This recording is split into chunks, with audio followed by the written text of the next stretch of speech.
H-Town, what's up? You know what time it is. It's time for the best 120 minutes of your day. The Chop Shop, the nation's #1 urban sports talk show, and also your midday sports happy hour. Yours truly, Robert Hatter, alongside Jim Hicks, sometimes Chris Walker, coming to you live from Houston, Texas, but we're broadcasting all over the world via Facebook Live and YouTube Live. And it is Monday morning. Let me tell you something. You better put your shares and get your shares out. Because, yes, Robert Hatter, yeah, he ready. He ready today. He ready to go. So call your sharers and call your people. Text tag, tell somebody. Call the last 5 people that you talked to on the phone and said, look, get to the Chop Shop right now. You and your family might learn something. It's real talk. Real talk. Had an eventful weekend. I did everything that I needed to do except get up at early in the morning and go to Mindy's church. I couldn't make it, Mindy. I just couldn't make it. I saw bits and pieces of it. I saw the band. It was Prairie View Band. I'm glad I didn't get up and come to the bar. I'd have been mad. I thought it was TSU Band in there. And I don't come see no Prairie View. Man, you know, Prairie View, y'all all right, but I ain't come see y'all. But great weekend, man. I just want to share it with y'all. I got some little sad news. I see you out there. Let me shout out to my let me shout out to my starting 5 right now. Hold up. Somebody text me right now. Somebody want to know about the Chop Shop right now. Let's see how I can share the link with them. You know what I'm saying? I'm just trying, somebody want to know about the Chop Shop. Here we go. Got a chance to see a lot of people, but can I go to a starting 5? Let's go. On both feeds. Let's get that out the way. We got Ivan Pettit on YouTube. Let's see, we got Jeremy Davis on YouTube. We got Jonathan Griffin on YouTube. We got the Panther Network. We got Simeon Sims on YouTube. That's the 5 over there. We got on Facebook, we got Thaddeus Moody. We got Dale Griggs. We got Minnie Collins. We got Mate Cora. Who else we got? Reginald Simpson is in the building. But shout out to Chad. Got a chance to see him yesterday at Jimmy's event. They had me going from back and forth. Y'all, I had a great time yesterday. If anybody's seen anybody's seen social media, they posted some stuff, Archie, about me. I'll tell y'all about this in a minute. They be hating on me. Man, it's so funny to me. I love it. But I saw Ken Dean. What's up, man? I got to see you yesterday. It's all good. TSU fell through for some reason. So perfect. I was going to tell you, but I got you. Hey, Tanya. Shout out to Tanya. Jackson State rolling 37-3. They beat old Buddy Pugh. You remember old Buddy Pugh talking all that stuff about they beat Jackson State? Beat the brakes off of them the other day. Shout out to TC Taylor, the coach of Jackson State, man. And man said, I'm keeping this thing rolling, man. I'm an alumni from JSU. I'm going to keep this thing rolling. Shout out to him. Mate says she saw it. Mate. Y'all know how you have to watch people. Check this out. You have to watch them. See, y'all don't understand. I be listening to your words. Y'all got to understand what comes out of that mouth and what y'all tweet. Somebody, hold on. Somebody said, you already couldn't tell Robert Hatter nothing. Just imagine how he's about to act on the Chop Shop after receiving 2 NCAA rings. Yeah, you can't. No. You can tell me something. You just can't tell me no bullcrap.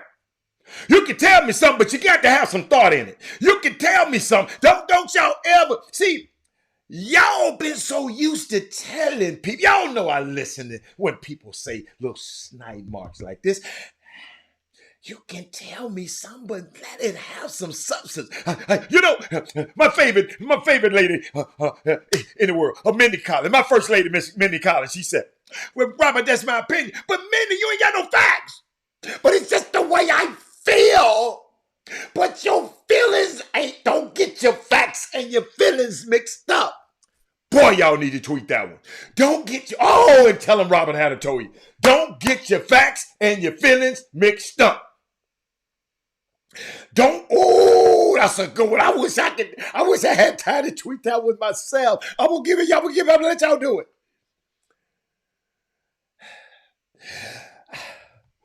Hold on. You already couldn't tell. Y'all, I'm supposed to have rings. This ain't nothing new. I'm a winner. And so are y'all. I can't help it. I can't help it. It's that I state my opinion, but your opinions are either your feelings or facts, in your opinion. You're gonna have one or the other in it. In your opinion, you better go look up opinion. Y'all got see, but you can't tell me nothing. Hold up, y'all. Hold on.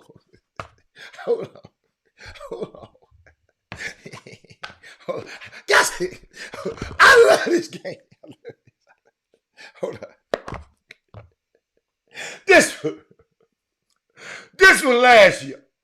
They said, we ain't gonna do it. These guys got so many, we ain't gonna get white gold this time.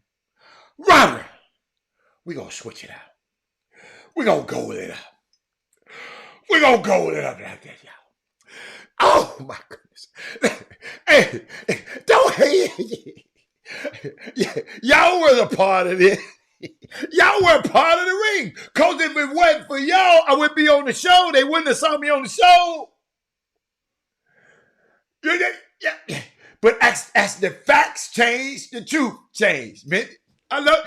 Keep on trying to get out of it. Minnie, I got you in a minute. Minnie, I'm talking about my rings now. The fact is, Renee, I got 2 rings. This ain't no damn opinion.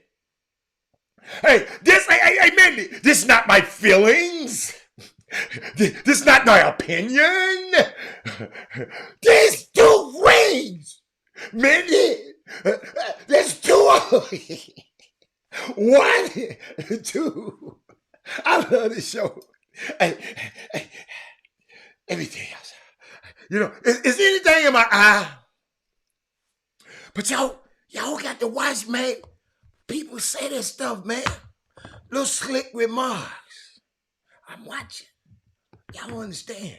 I'm a wordsmith. I watch words. I listen to words. Because I know words have started wars, started fights, started the wrong words. And answer the wrong words, baby. I just love it. But watch when people say that. You already couldn't tell them nothing. Why couldn't you just say, I watched him. But hold on. Shout out to Archie, shout out to Pete. But let me tell y'all something. I don't know where I'm going to start. I ain't going to tell you nothing. But first of all, I want to start here. Y'all remember, let me tell you something. Mindy, wait till I tell you about that Fan Fest. We're going to get there yet. We're going to get there in a minute. Y'all remember when I brought a young man on the show. And he was telling me about the stuff I was taking, to lose weight, some nutritional stuff. Jorick Battle, he came on the show. We had a fun. He's from Texas. He went to the University of Texas. Used to be a star here in Houston, a football player. And Chris Walker was hating on him. Chris Walker was hating on him. But he was coming back to Houston the other day. And on the Dallas toll road, trying to get back to Houston. And I don't know what was wrong with the other guy, 27-year-old guy. coming up the wrong way on the toll road. I don't know how people get on the toll road the wrong way.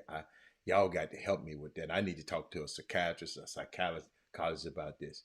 And he ran straight in, and both of them died at this scene. If you remember him, George Battle, having him and his family, his kids, his wife, in your prayers. One of my favorite golf partners.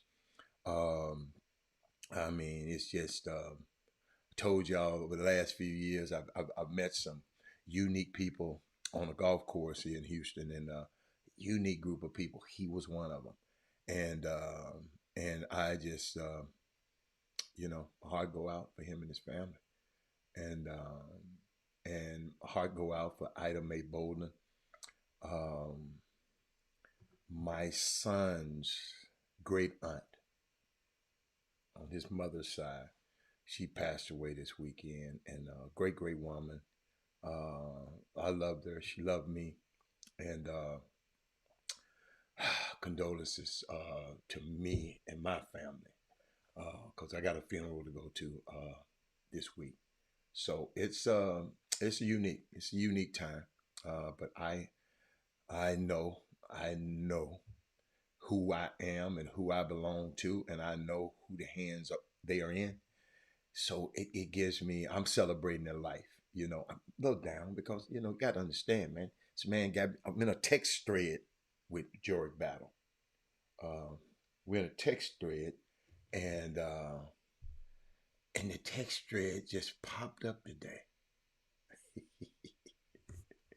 Thank you, Mate. I love you. She said, she tweeted, "Don't get your facts and your feelings mixed up." That's what I'm talking about. But I'm all right. I'm all right. Hey, Blender, I'm all right, Blender. I promise you. Some of the closest people in my family have. I understand that only death is the sensation of life as we know it here, and it's I'm not trying to put my beliefs on nobody else, but I'm all right. Okay. I promise you, I'm all right. I understand what happens. It's going to happen to every last one of us one day. And I understand that. All you can do is control the controllables. That's why I live my life the way I do. I just live it unapologetically. I'm unbossed and unbought. Can't buy me. Unbossed. You can finance me, but you can't buy me. But on this day in 1963, Martin Luther King delivered his "I Have a Dream" speech, and I got to give y'all to hear his voice. Y'all can go get it. I wanted y'all to just hear his voice on this day in 1963. He delivered that landmark speech. I was 2 minutes long, but I just said I wanted to. I'm giving you a breadcrumb. Go and check it out. You got to go and just. I listened to it this morning, but let me tell you something.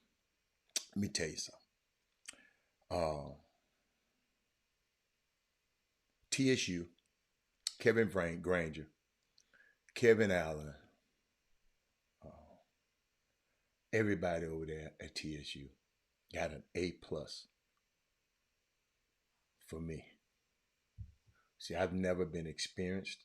I've experienced things that I saw yesterday on this HBCU campus. I told y'all to share this show right now. Everybody stop and share. If you're on YouTube, you better thumbs up. I'm finna tell you something that you probably and I know you didn't know because y'all wasn't there. Okay? I know you didn't know because you wasn't there. So I'm finna give you something. See, the unique, one of these days, y'all gonna remember, if I tell you a duck can pull a truck, pull up the duck to the truck. Because that duck probably gonna pull that damn truck. I told you this was gonna be, I didn't know it was gonna be like this.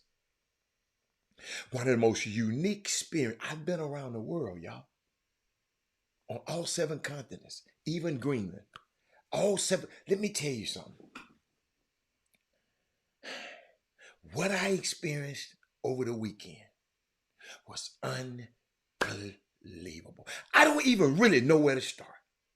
But Kevin Granger, Kevin Allen, Stefan Robertson, that crew over there, little Sheila, Frank, Isaiah, Lonzo, all the support staff, Coach Jones, Coach Skeet, all the coaches, Coach McKinney. I got to talk to Coach McKinney. He told me something.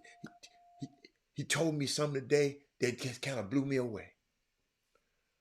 Coach McKinney, so the football coach. I'm just show you what you've been missing. It was just unbelievable. Where do I start? This is how it started when I got there, because I get there early because I wanted to make sure,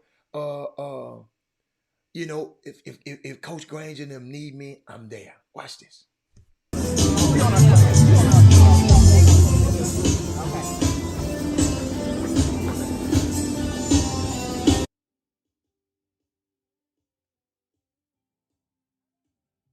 I had to turn that music down because I don't know if there's copyright music or not. That's outside part. We was inside. They had the bus. They had our buses out there, so kids or recruits or whoever come and watch, they can see how we travel. They had gaming trucks all up and down that road right there. The Vibe got their own radio station. They were there. I mean, it was just unbelievable.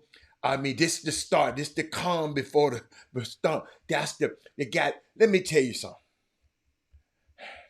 I've never been to an event where you had so much stuff, food. Listen, food, hot dogs, drinks. You never ran out. Have y'all ever been there? You don't go, you know how some places you run out? They never ran out. Never, ever, ever, ever, ever ran out of nothing. Let me tell y'all something, man. Daryl Anderson say he from MD. He had a 6-month checkup waiting to see the doctor, but just tuned in. Shout out to you. Hey, Dr. Green. Hey, Dr. Green. Hey, Naisha Phillips. Hey, everybody. What's up? I miss my favorite coach. Where you been? But y'all, it was so. Let me take you around. See, y'all got to realize I ain't never been a Fan Fest. Y'all, I didn't go to HBCU. You follow me? So I did not know this kind of stuff. I promise you. I promise you. Y'all might think I'm crazy. I wish I had this experience every day. That's why I go on the campus and help and do stuff. I just want to be around it. Man, this is unbelievable. Y'all watch this. Just watch this. This is what you missed. This how the band came out.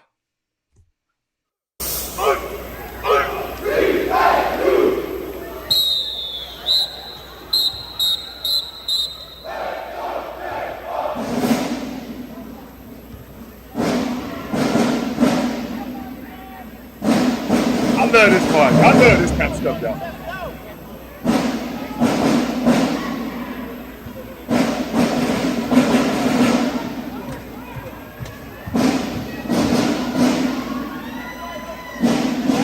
Go, girl. That band cool.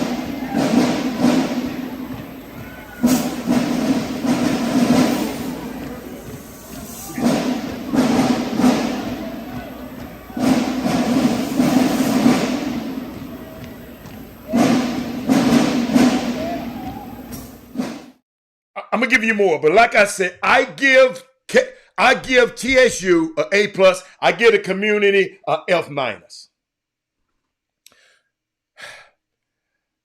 I've never seen so much offered and given to the community, and the community did not show up like they should have. I would have walked to this place.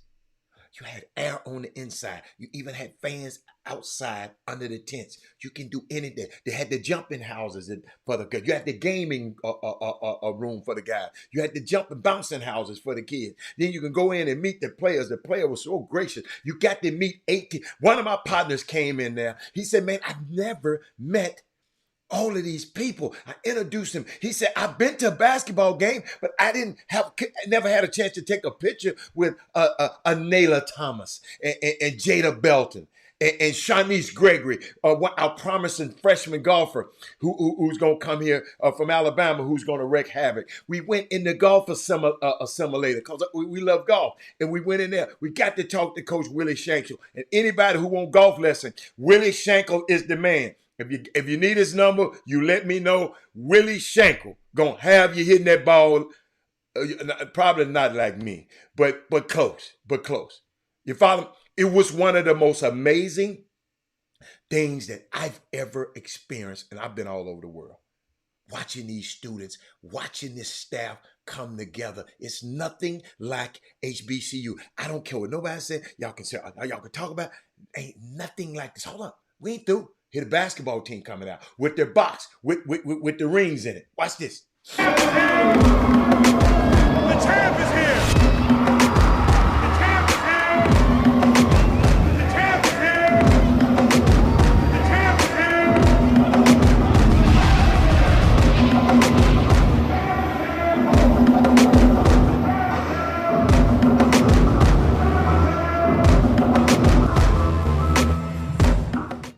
It was 72 degrees where we was at in there. You can go outside if you want to.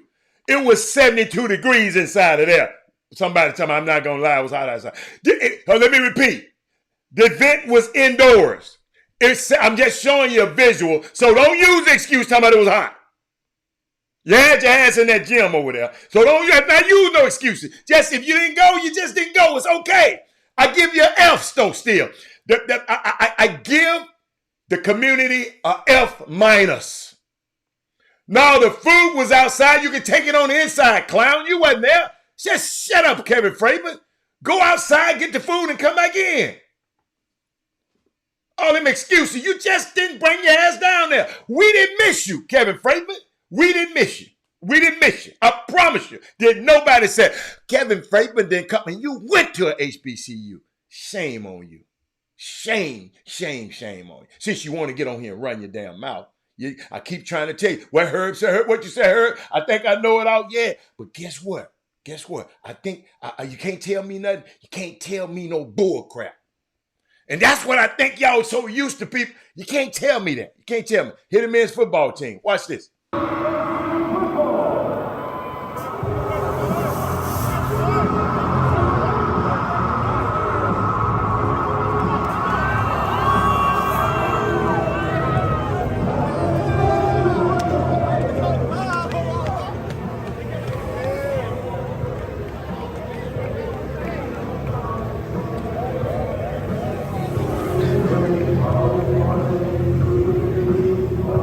Parents, you had a visit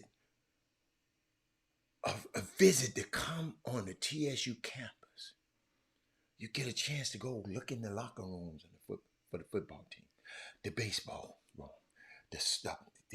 Y'all wait till y'all see the golf simulator that they got planned for. I got it in the book. Hold up. This is what they planning for the golf team inside the building. So you don't have to go outside in the heat. You can change a course to any course in the country, wherever you got to play, and you can hit it. I mean, it's just so much stuff. The soccer team, the volleyball team, everybody was represented, man. It was just an unbelief. The community, if your ass is black, you should have been in that building. And I'm going to tell you why. If you was black, you should have been in that building, came by there and said something. Because guess what? You're probably never going to.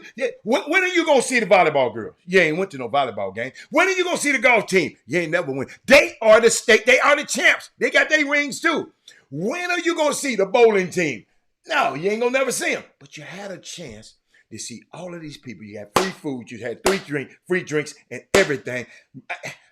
Music outside, music inside. Y'all just don't get it. Some of y'all just don't get it. I'm not through. Hold on. Got something for you.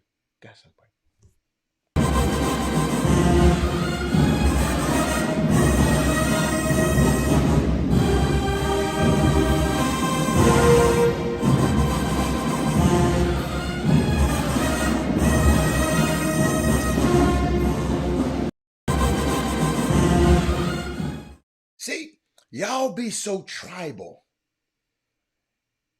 and understand it. I'm Prairie View. I'm Southern. Your ass black. I'm going to tell you why in a minute. Okay? You're black. Oh, I'm Southern. I'm T. To them folks, here's my man right here. This is my man right here.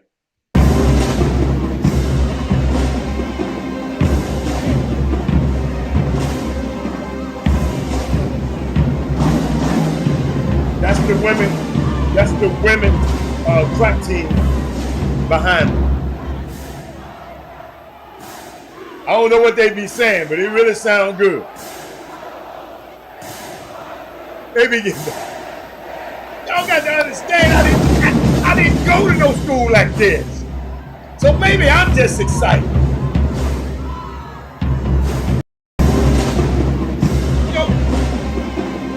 Y'all used to this. Oh, we've had this before. That's 100 years ago. Your ass old.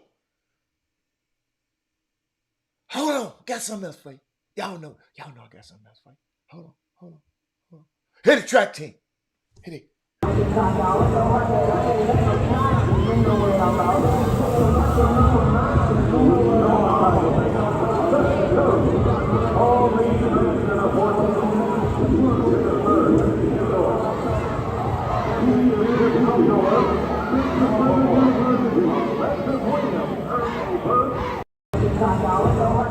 Y'all, it was just an unbelievable day. You had the ice cream truck that you could eat. I ain't had an ice cream sandwich in 100 years. You just go in there and get what you want, man, all day long. You get to meet people that you never met before. It was, let me tell you something, man. I don't know what's going on. With parents, you get the official visit. A visit. All you had to do is come. They'll take you everywhere on the campus you want to. They had their golf carts ready if you wanted to just go anywhere you wanted to. It's just, man, it just was a great, great feeling. And the Labor Day Classic is coming up. We're supposed to sell that thing out. It's almost sold out. It was just, I was really disappointed. I didn't see enough of y'all there. And I know we got busy lives. But I didn't see enough of y'all there. The boom boom room. Especially all you commenters and doing all the commenting. Got the slick stuff to say. I was disappointed. I was really disappointed. You make time to do everything. This is HBCU right in this city. You didn't come.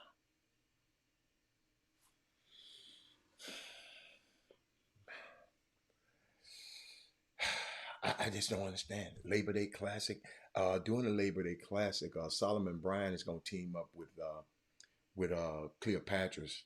Going to give an all-white thing and a wine tasting out at Cleopatra's that day. I don't know what time it starts, but I'll let you know later in the week.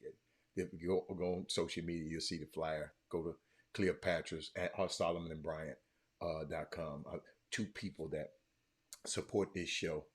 They're combining forces and going to support each other. But we can't go to support HBCU. Okay? And let me tell you why. Because I wasn't going to go there this early. But when I get comments like what I just saw,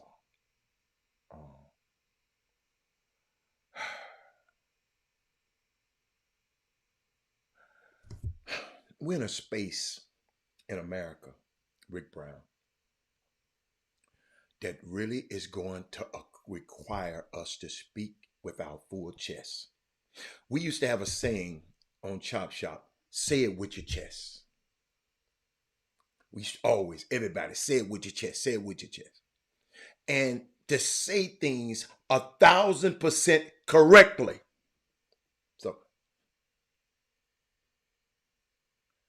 I just want to speak, Kevin Friedman.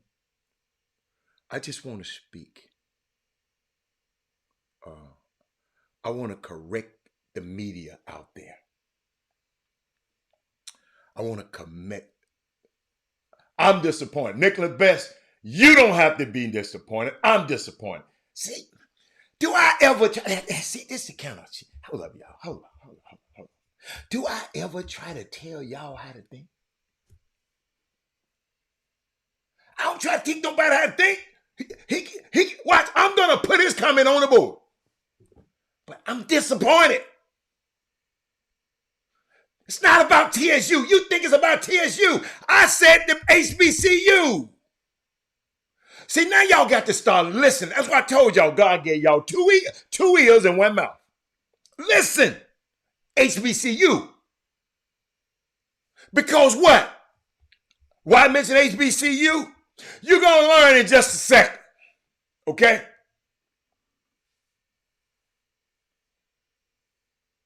Watch this. Hey, Giovanna. How you doing? Giovanna. I just want to correct the media out there. I'm talking about right now the massacre that took place in Jacksonville, the racist massacre from a white power-seeking man-child. Somebody in his 20s. I'm not going to even mention his name. I don't care who his name is.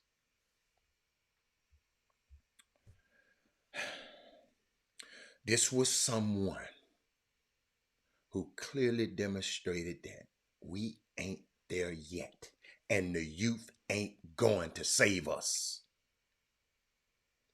because they're youth. Shout out to all of you in Jacksonville that are navigating what is happening right now, to all of you in Florida dealing with the aftermath. The environment that has been created by these white supremacist, white power grabbing governor, Ron the Nazi. Yeah, that's what I call him. Ron the Nazi. You call him what you want. Not something that he caused, but something that is responsible to the environment that he stoked. He has blood on his hands. We need to be able to say it with our full chest. News media. Giovanni, I'm glad you stay there. Don't you go nowhere. You stay there, sweetie. Because the reality is this, that's where we at right now. Doug, this is why I support HBCUs. Y'all gotta understand it's HBCU. I really support all y'all. I'm gonna show you later on how I do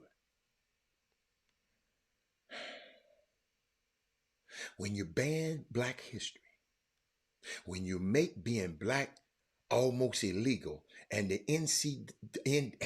NAACP, I always had a problem. NAACP have to issue a travel warning to all Black people in the nation because coming to Florida is dangerous, and he mocks what the NAACP said.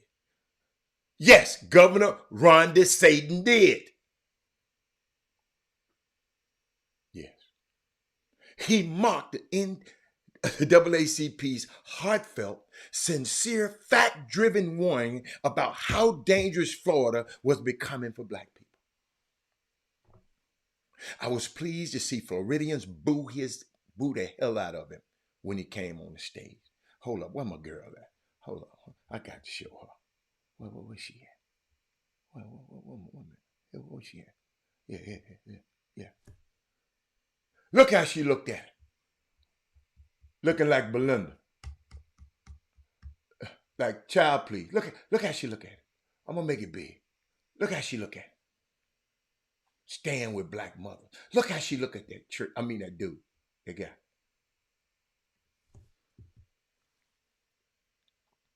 I was pleased. I said I was pleased when they booed him because his policies created this, y'all. Banning black history, and only black history is the only thing they banned. Banning the ability of teachers to talk about this. You got kids that are going into school today and literally would not be able to have a conversation, Giovanni, about what happened because the teacher would get fired. Doug Jones. Because Ron DeSatan, has decided that doing anything in the promotion of truth, honesty, justice in this country is something that he and other white nationalists cannot stand.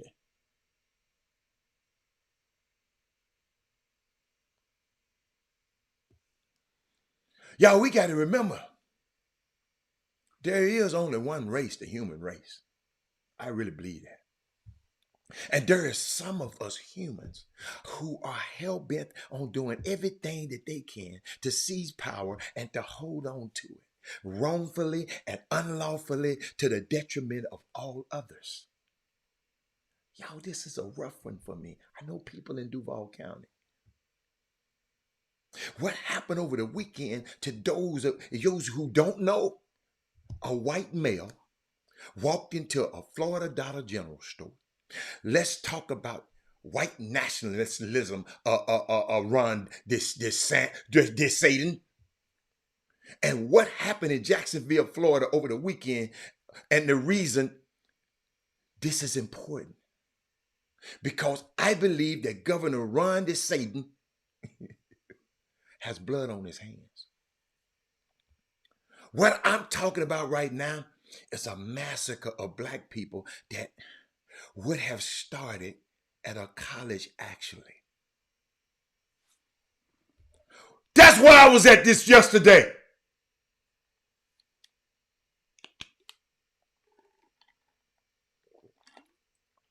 He first went to one of the oldest HBCUs in the nation and was asked to leave after he was unable to identify himself as someone who had proper business to conduct on that college. Thank God to the security team up there. But he intended on executing black people at the college, at the HBCU. That's why I don't care about it. I'm HB. I'm Prairie View. I'm Southern. Man, your ass black. I said that earlier.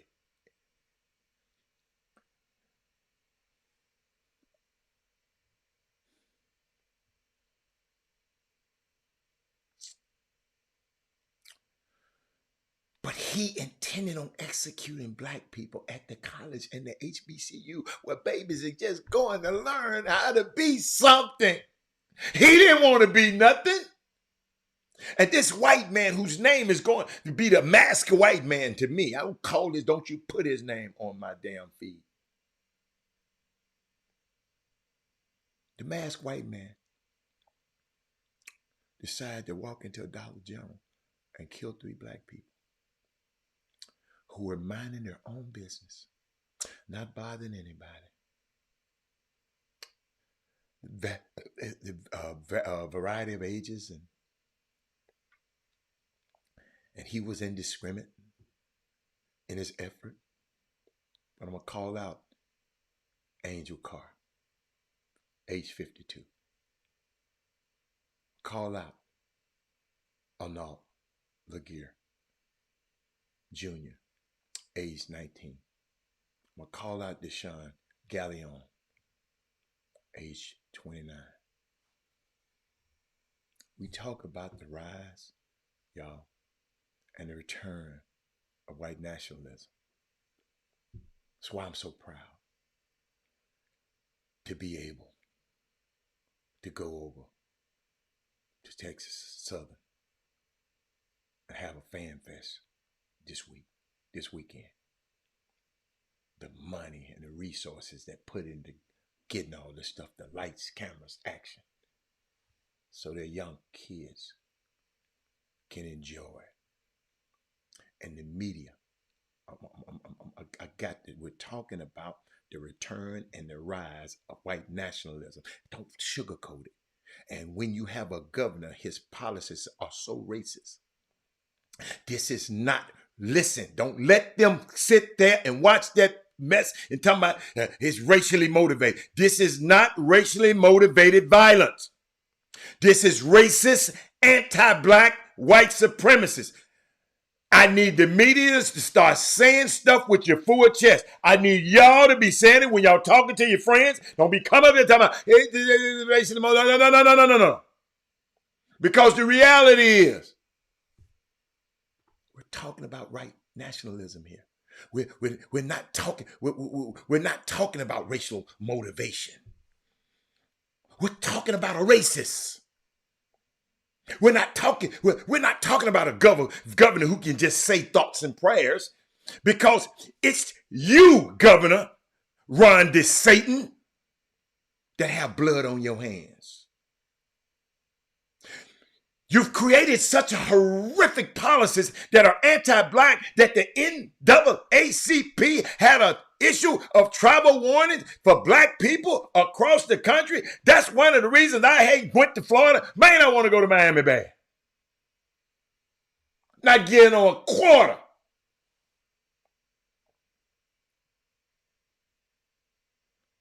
Letting them know, y'all.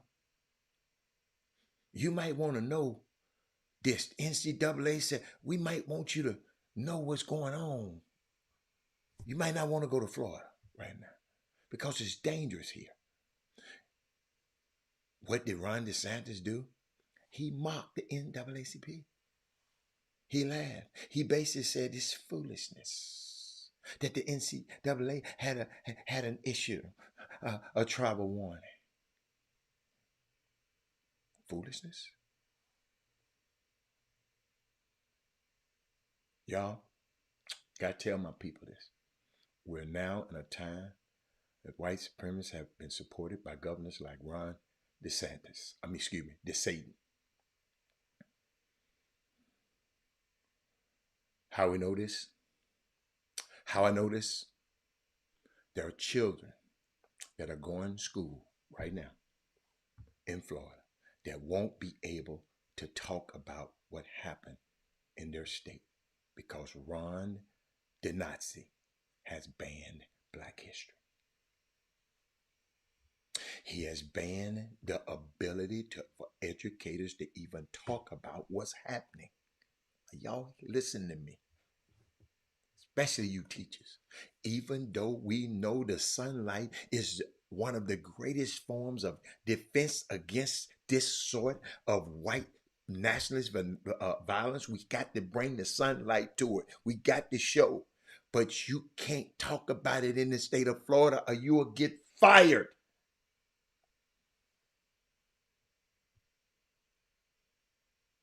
What we do know is this killer hated Black people.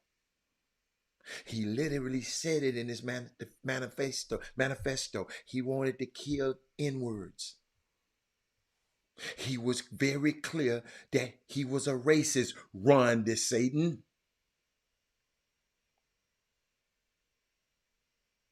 He was very clear that he was a white nationalist, Ron the Nazi. Ron, you're the only one seems to be confused about the fact that there are consequences when you say things, when you create policies around the things you create in the environments that cultivate the thing. We're looking at you, man. The shooting came. Y'all listening to me. Giovanni, I'm glad it's your first time on the show. The shooting came, and we're going to get to talking sports in a minute. This is a sports talk show, but boy, this is life right here. I was at a HBCU yesterday. This dude was aiming to go in do harm on HBCU. I got a problem with that. The shooting came on the same day when thousands of people are in Washington, D.C. commemorating the 60-year anniversary of the March on Washington.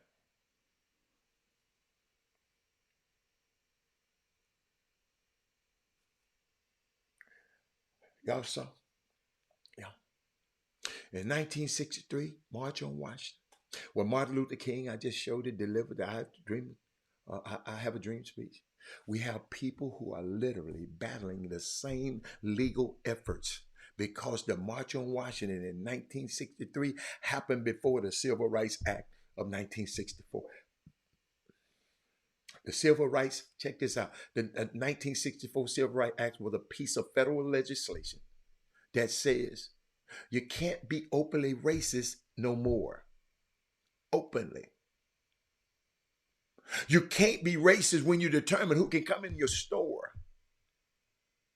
Whether you're not a black person, you can't stay in this hotel.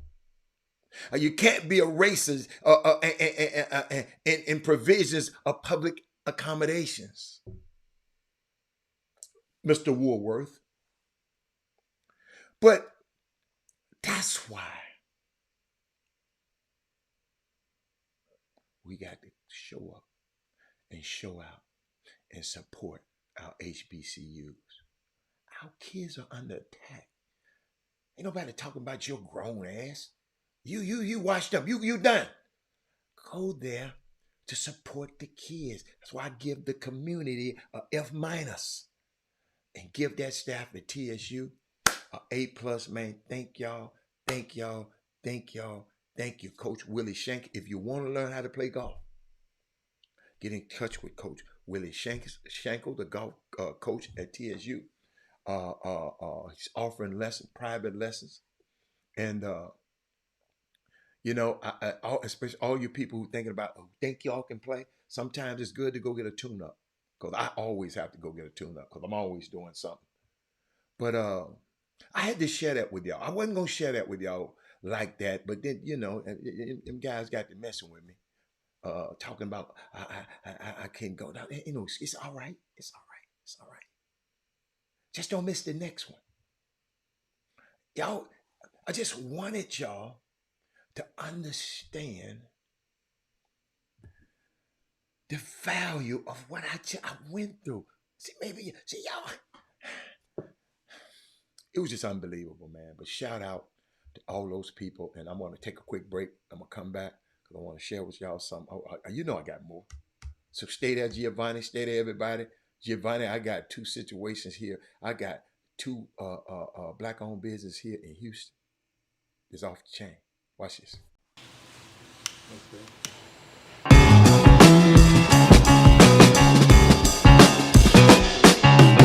Someone had a birthday party at our restaurant next door, Mimi's New Orleans Cafe. They asked if they could smoke cigars on the patio. Told them yes, and they stayed a little late, and they said, we don't have anything like this in this area. So we decided to pray on it, and collectively we decided to move forward. There's a need for it. This is this old part of Richmond. It's growing. The new courthouse is right there. The sheriffs come here. We get their full support. They just had a function here a couple weeks ago, and we get everybody's support, and we're just going to continue to grow with the community. Let me help you out. The people who don't know, you can be from Prairie View, you can be from Southern, you can be from anywhere. If you go out to Cleopatra's or Mimi's, the restaurant next to it, Mimi's, a New Orleans cafe and oyster bar right next to it, the same owners, just a cigar bar on one side and the restaurant on the other. You go out there and you mention the Chop Shop. They give you an order of some of the best shrimp you ever ate, because the Mardi Gras shrimp, they done dubbed it now the Chop Shop shrimp. Unbelievable. I don't think Papado's doing that. I don't think these other places doing that. I just don't. If you've got somebody else doing it, you call and tell me. And we're gonna, but all you got to do is mention the Chop Shop. Ain't no limit on it. Ain't no just go and mention. We got several people on here that's been on there and said, "Oh, I can't." Unbelievable. And then got a young man who been watching this show and been talking about and want us to always talk about and got some of the greatest wine. People been talking. I just want your wine drinkers to call me and tell me which one y'all like the best. Everybody on here have tasted Solomon Brown's wine. Tell me which wine you like. I'm trying to find it. Come, y'all, I can't see. I don't know what's wrong with my site. It's gone. It's gone. It's a hold on. I'll go find it. But I really want you to take a look at hold on, Solomon. Hold on, let me see. Let's see which one I like. Which one I like. Which one I like. I like this one right here. Here we go.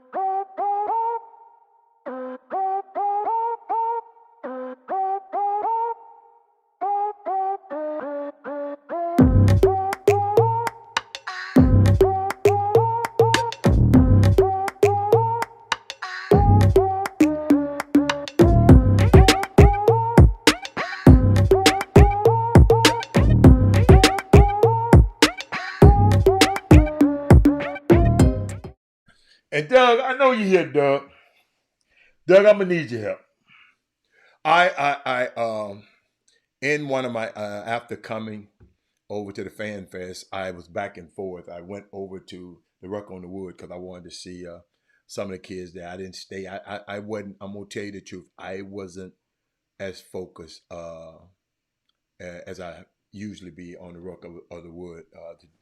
I just wasn't as focused. I had so many people in there. I got Doug. I got everybody in there. And I'm going to look for their expertise to tell me. I saw a few of the guys play.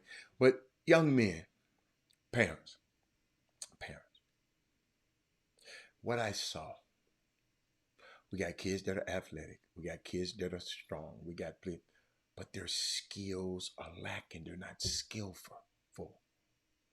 So when the guys at Triple Threat 360 Basketball Academy approached me, you know, I wanted to know what they were teaching and what they're going to teach you. You know, just what they were teaching. Wanted to know. Before I talk about it on my show, I want to know what you got going on. And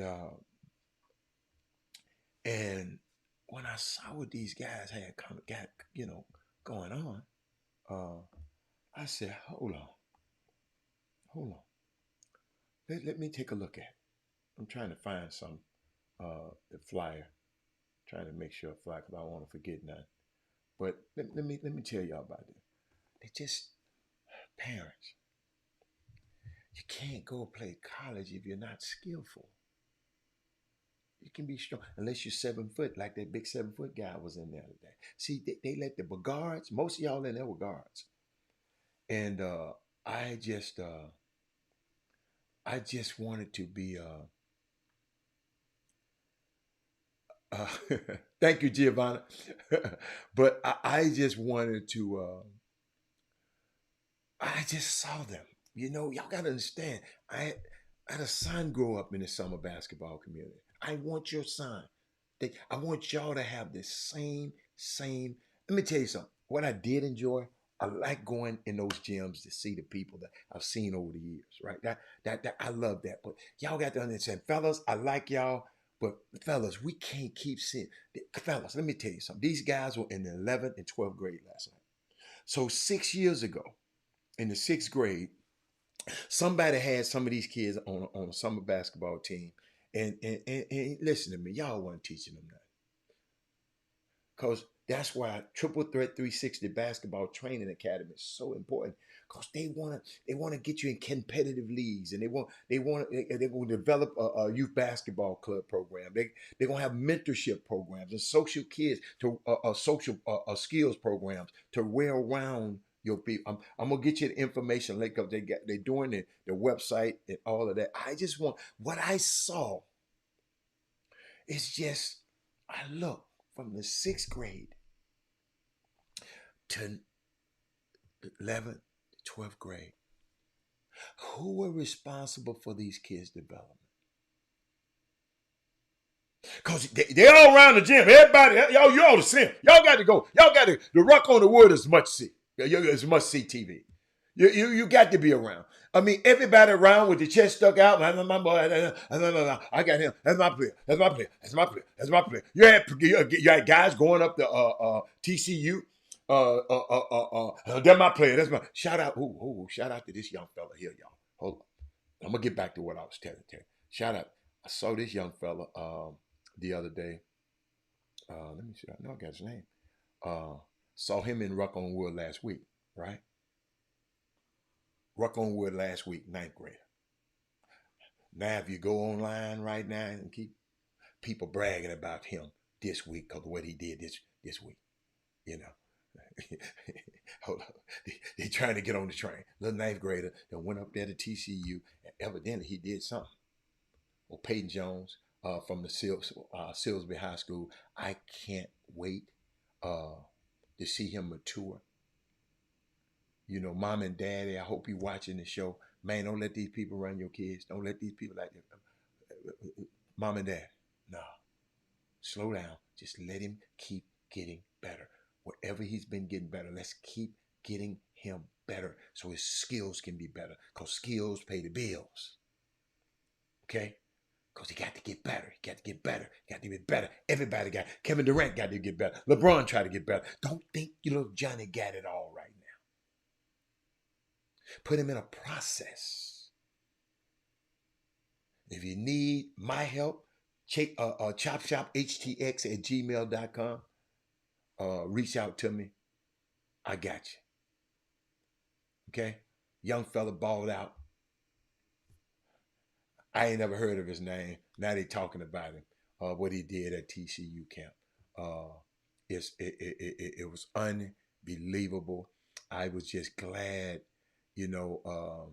But when I walked in the gym and I saw these young kids and I'm watching them.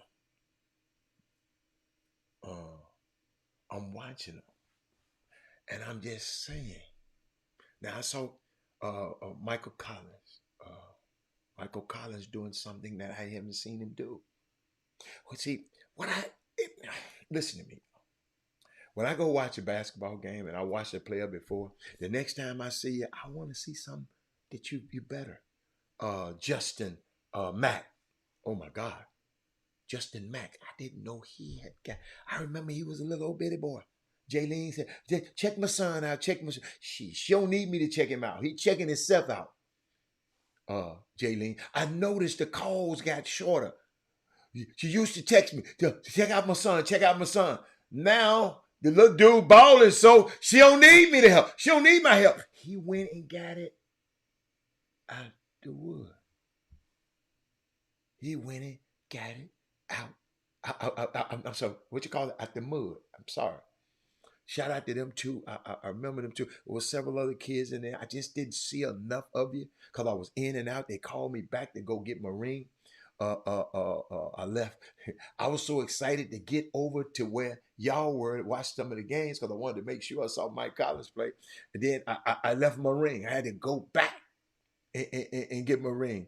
In case you wasn't on the show in the beginning, Giovanni, you probably weren't on the show again.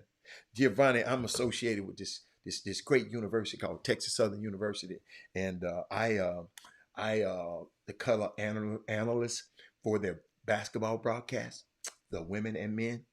And last year, my first year on the team, guess what we did, Giovanni? Giovanni, talk to me. Watch this. Giovanni, we won the championship, SWAC championship. Got a ring. So you gotta understand, my first year getting a ring, I feel like Bird. You know what I'm saying? Our first year I'm in the league, I'm getting a ring. You know, rookies don't usually get a ring. So Giovanni, guess what happened? We came back the next year. We was ranked one of the worst teams in the tournament and went and whooped everybody's tail. Giovanni, watch this one. Texas Southern University. I know you down in Miami, but Google us. We're Googleable. Hold. Another one. Who says that? DJ Khaled. Another one. But shout out to that great university. And I sit up there, and this why I said, y'all, think the parents dropped the ball.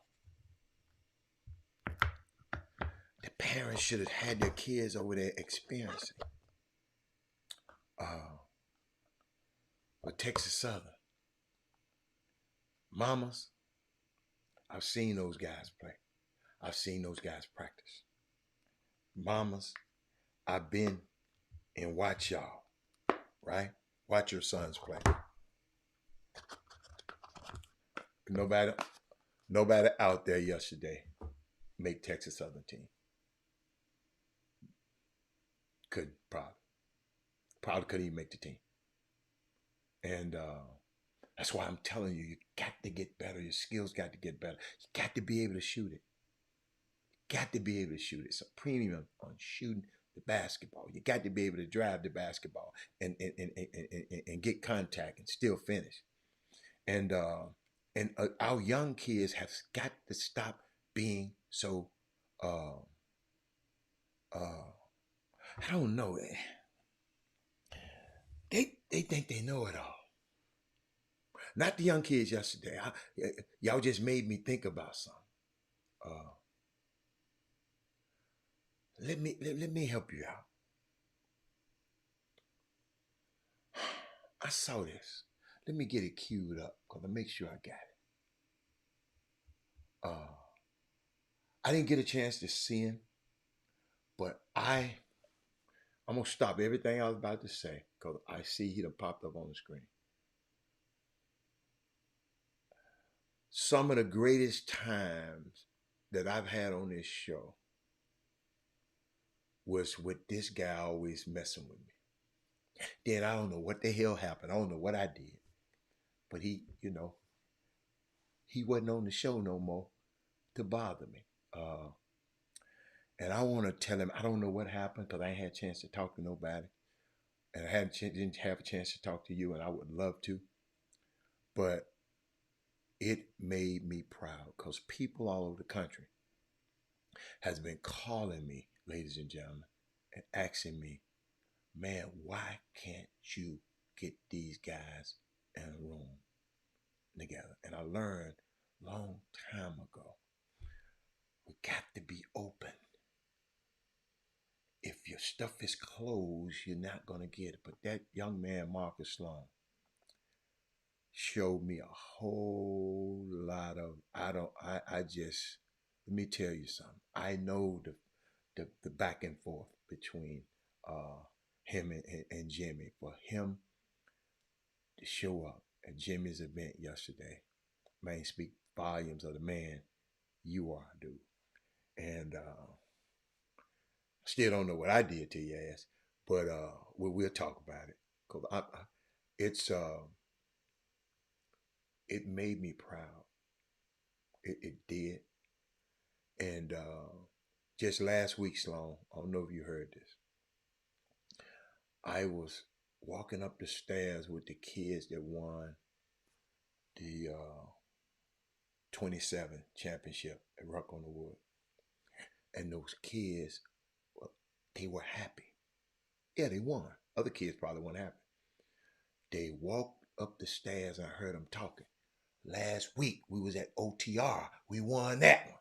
And now we come over here to the Ruck on Wood. We won that. Man, we rolling. I guess there's a couple of them that they played on the same team in both events.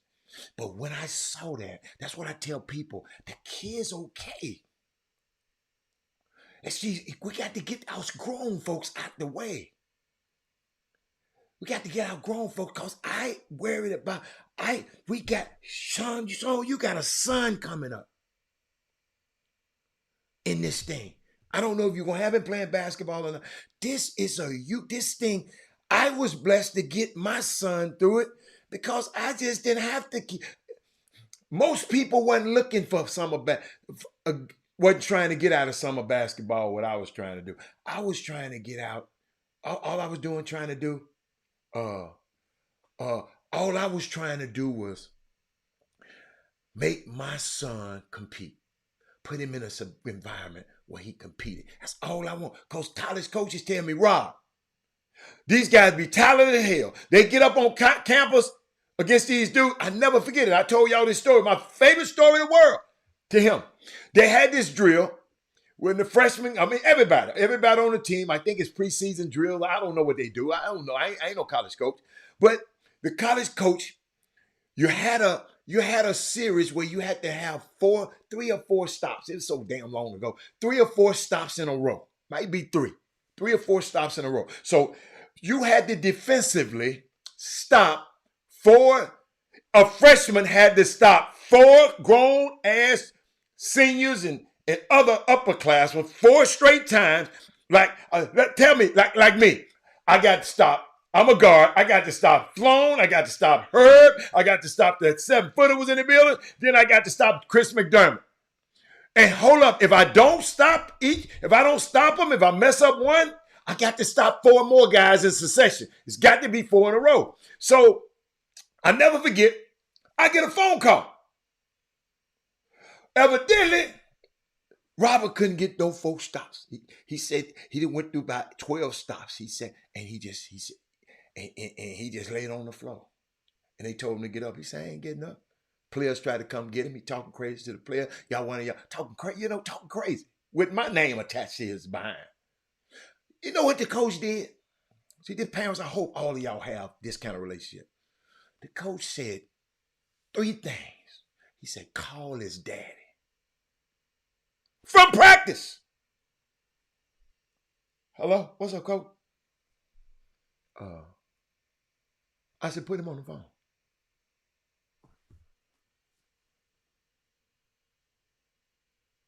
Coach said he ain't never have a problem out of him again. You don't go 1,700 miles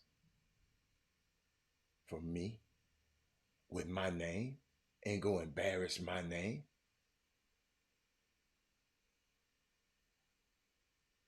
Wind up being a captain of that team from a sophomore to a senior year. Stuff happens, but I always told the coach, mamas and daddies, listen to this. I always told the coach, man, I know his problems happen on the college campus. I said, oh, do me a favor. Before you do anything drastic to him or discipline, give me a chance to fix it first. Coach said, it's the first time a parent ever told me that. Parents, I'm giving you free game. Said, let me see if I can remedy the situation first before you make any drastic change. Because these coaches trying to win, ain't got time. Hey, get his ass, give me the next one. Get him out, get him the next one. The coach knew he had something there. And I'll never forget, I'm forever grateful to Coach Bill Courtney, Coach Marlon Sears, and their coaching staff at the University of Cornell. They helped me mold a great young man. So when I see parents, when I watch yesterday, I just want you to get better. Because I know what's on the other side. You coming up there ball beating and doing all that dribbling, you going to be on that bench. But young men in this community, I want y'all to look. Marcus Sloan, let me tell you something, man. The stuff that you did,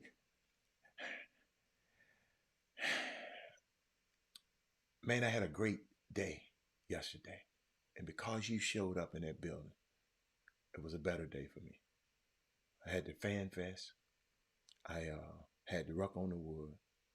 I had a great time. You see behind me, I got a chance to go and watch. Yeah. Yeah. But you know, it's a unique situation, man. And I applaud you and Jimmy as leaders in this summer basketball community. And I ain't saying y'all got to work together, but don't work against each other. Don't have an event on this day, because I might want to go to both events. I want, and Sloan, I don't know, Sloan, so I'm gonna tell you something that got to me when a parent called me. I swear I wanted to just get you and Jimmy and said, man, let's lock ourselves in a room and don't ever come out till we get this. Because the parent called me and said, Robert, It's a live period. My son is playing an event. They didn't know beforehand, Sloan. They said it came on the south side and had to pay $20 to get in. Then had to ride all the way to Sea King, 50 miles, half a tank of gas. Had to pay $20 more to get an event that they think their same sons are playing in two separate events. That broke my heart, man. That broke my heart. I want all of y'all to win. I'm going to support everybody. I'm sitting up here talking about Triple Threat 360 Basketball Academy. That's why I'm talking about Cleopatra's, the best cigar song. You got to go out to Cleopatra's. You got to go out to Mimi's Soul Food on that side of town. I just want, y'all got to understand, I was there when y'all was working together. So you know how I felt. Think about it. You used to be on this show. You've been on the show before. And now I'm in the middle of it. See, I don't know how all y'all other people felt, but I was in the middle. Say, what the fuck? What? All I did is prayed about it. I said, but both of these two, like he said, both of them Scorpios. Both of these dudes Scorpio. I know my son, that the one who didn't want to get off the floor and wanted to fight his teammate. Scorpio. Something wrong with him. The only great Scorpio in my life was my mama. She was, that's my baby. I don't know what she did to nobody else. She loved me. But y'all just, I'm telling me, man, y'all made me so proud to be a part of this community. And y'all, we got something powerful here. They wanted to divide us. Now, hold up.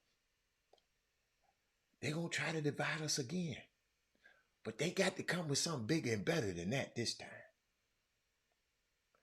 They can't come with this same old stuff no more. Dude, we got the media right here. We got you and Jimmy.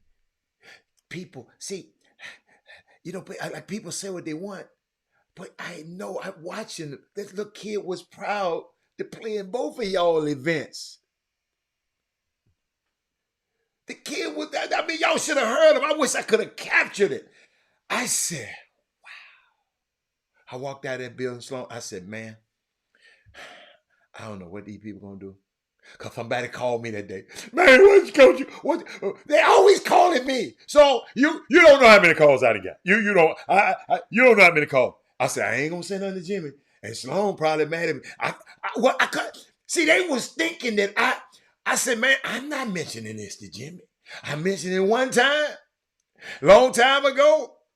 And I ain't like what he said. I ain't saying nothing no more, man. I ain't messing with grown people, man. Grown folks, man. I respect y'all. I love y'all. I let y'all do what you do, man. But y'all making me, I'm so happy to do this show today. Look at it. They got to come get to see the Triple Threat. I'm telling y'all, them kids yesterday. See, Herb can't train all of them.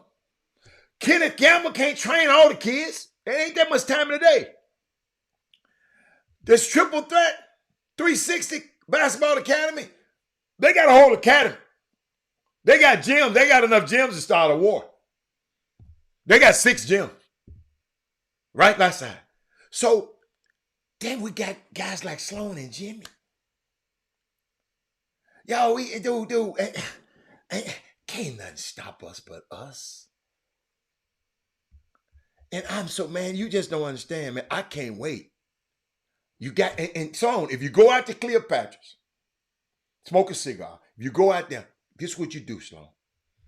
Say, mention the Chop Shop. And watch what and just watch what happens. Just watch what happens. Mention the Chop Shop. Man, we building a community that's that if we build it right, it's unbelievable. And we can teach our kids that not, and I'm saying ignorant in a sense that people we just don't know. You know, Martin Luther King said the two most dangerous things in the world is sincere ignorance, meaning you just don't know, and conscientious stupidity. That means you know and you're going to do it anyway. He said the two dangerous things in the world. So watch this, man. I saw something I want to share. So I'm glad you're here. Explain this to me. Y'all talk me off a ledge because I'm about to go off a ledge. Y'all explain this to me. Right. The thing that hurts me the most is that I have to watch the NBA Finals and they have world champion on their head. World champion of what? The United States? Don't get me wrong. I love the U.S. at times, but that ain't the world. That is not the world. We are the world. We have almost every country out here fighting, thriving, putting on their flag to show that they are represented. There ain't no flags in the NBA. The thing that hurts me the most is that I have to watch the NBA. Did y'all hear that? Did y'all hear that? Oh, hold on. Somebody just come in. What's up, June Bug? What we got? Hey, man, thanks for your outfit. Guess what? That was my after shower outfit last night. Hey, but one of my, that large, Jimmy, I can't put a large over my, who you thought I was, Sloan? Wear them tight ass shirt. You gave me a large, man. I can't wear no large, but I'm gonna keep it though. I'm gonna keep it against somebody. I told you, I say, look at both shirts. You know I have my glasses on. I couldn't see. You looked at one and say, this it. Yeah. So I figured the other one. I tell you, I couldn't remember. I know what it was. I had one for you, and that's I couldn't remember. What was it? And I had one for Freightman because he thinner. That's what it was. Yeah, Freightman. So man, I ain't getting him nothing. After what he said today, I ain't getting him nothing. Hey, Jimmy. What he say? I ain't getting him a Mimi Tata. That's what my boy Bubba Dub be saying. I'm not gonna give him a Mimi Tata. Nothing. He come on here talking about. I don't know. I don't know what he talking about. But man, let me tell you something. And I'm gonna say it to you, man. Thank you. Y'all made my day. TSU made my day. And I'm finna. You know, I don't care. You know, since you just got on the show. And you ain't seen this. You ain't seen it like this. Sloan, watch this, Sloan. You ain't. Hey, Jimmy, there's something in my eye. Get that. There's something in my eye, Jimmy. I got something in my eye. I wish somebody get it out of there. I'm so glad I go to TSU. Don't hate me because I'm beautiful. Hey, Jimmy. Look at it. He hotter than catfish grease over there. Hey, man. Hey, Jimmy. They said, Rob, you got a white gold already. I'm finna give you a gold one this time. That's all right. That's it. If y'all need to borrow my rings or something, y'all need to do them. I'm gonna send the Brinks truck behind y'all's ass. Yeah, and y'all can see them if y'all want to see them. Okay, all right. So what's up, Jimmy? How you doing? But back again. I'm proud. I had fun at your event. Crazy times. I saw Sloan walk up in there, and I said, "Oh my God, boy! Let me tell you something. I love both of y'all. Man, I'm just so proud that cause you know how I've been in the middle of a lot of stuff, and you know I come to you one time and you said, man, I ain't ready for this. And guess what? It's a time and a season for everybody. It's everything, and I'm just so glad that. But Jimmy, I just that y'all said, okay, man. Hey, man, it's time. So Jimmy, I got another thing for you. This boy Noah Lyles. I know you got subject, but this boy, come on. Did you hear what he said about the USA team? Oh, yeah. I saw it on the news this morning. I didn't watch a lot of the stuff this morning. These young kids are disrespectful, Jimmy. I mean, that just goes to show a reflection of what we're dealing with in society. And then what happens is a lot of people will just co-sign it. And so what you're saying is for every way, a manner for which people have held and created a certain culture. Mhm. Culture. Those are key words a lot of people just don't really buy into. They see it from afar, and most people ain't never been a part of a culture. Most people haven't. Just truth be told. So what happens is they've seen it from afar, but don't really know. Kind of like, let's say, fraternities, right? If you and I aren't Greek, No. right? So there are a lot of things about fraternities that created a culture. Certain Q dogs, if you didn't go to HBCU, or even if you did, you may not understand certain things about them. They're still students, they're still graduates, they're still business people. But when it comes to a certain time, when they meet, they have a culture that they abide to. Kappas, they have a certain culture for which they abide to. Alphas, Sigmas, all of those on the ladies' side, the Zetas and the AKs and the Deltas, they all have cultures that they created or they've become a part of. Some people continue to embody within that culture for the rest of their lives. Others, they'll grow out of it and then they just, still support it. Back to this stuff right here, this USA basketball stuff.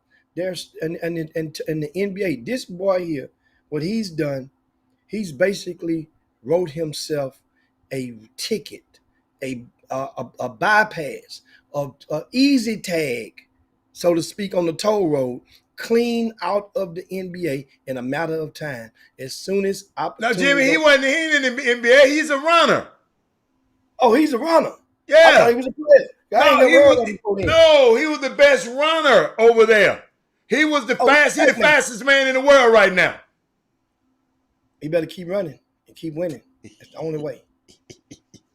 Yeah, that's the one. He shot the slug at the NBA. Cause he just won the world championship, Jimmy. He shot the slug at the NBA. I saw. He shot the slug at the NBA. I don't know who this dude played for, but I'm like, okay, well, shit. No. I don't know this dude. That's all right. That's all right.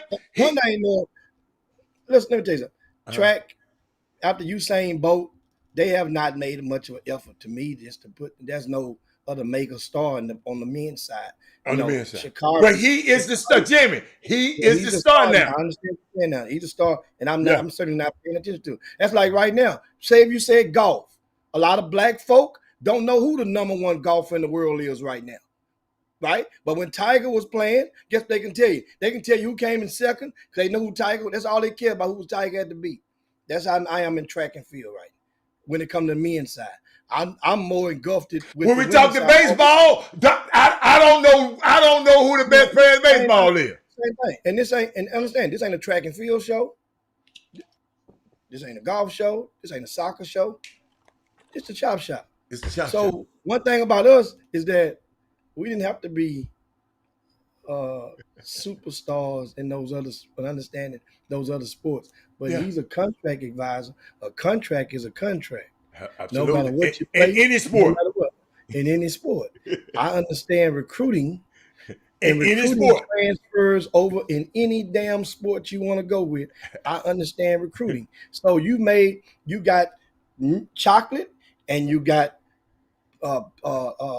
peanuts and you made a what they call those candy bars and you mix the two together. What they said, you've been in the commercial back then? Reese's. Reese's Pieces or Baby Ruth. You done made a candy bar of this thing. And that's basically what the Chop Shop has become. But now understanding with the track and field stuff, I mean, with him, Jimmy,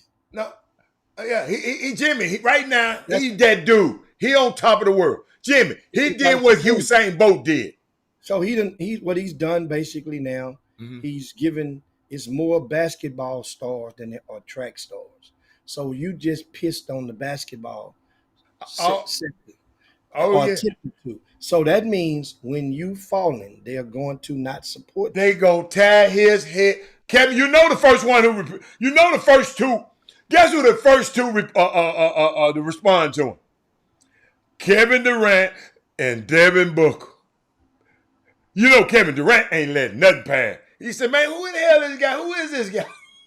I'm felt the same. I'm just telling you. I mean, they're having know what, and that's not that's a I guess a testament to his marketing team because most mega stars have he's not. I don't. What commercials are he in? Is he on that we His see him? birth, he ain't just he just not winning, Jimmy. That's all he got to What I'm win. saying, but you can just now start to win and start getting up in there and get some action and See, some I endorsement. keep up with track. I know who he is, but I don't think he should have said this. I don't know what the hell wrong with him. I don't know what he was thinking about. I promise you. But that's all right. I just wanted to shut. What else you got around here, man? See, here's the thing. What happened? They get fuel off of that. Okay. Wasn't it recently? I think it was last year.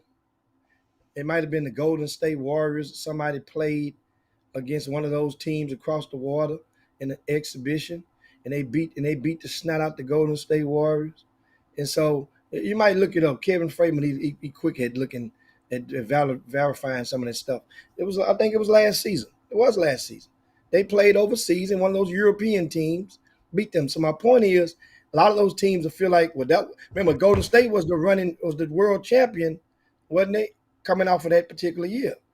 I don't remember. What was they playing? International rules or our rules? I'm not sure which rule they It were means playing. a lot.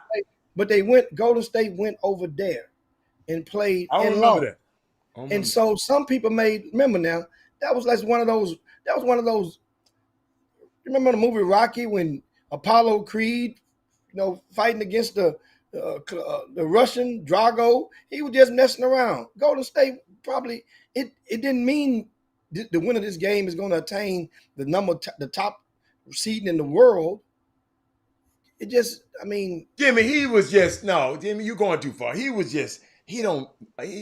What he was trying to do is play up what he's done. That's what he was trying to do. He was trying to play up to what he's done. Man, I'm the world champion. And y'all, and they talking about the NBA. He didn't understand. Somebody didn't get him the memo that the NBA is the best league and people all over the world want to come play in this league. That's why they call it the world champion. He didn't understand it because ain't nobody, he hadn't watched the Chop Shop in a long time. So it's okay. It's okay. I mean, guys like that, I've just listened to him and he just didn't know. Jimmy, I know you don't talk to young people a lot.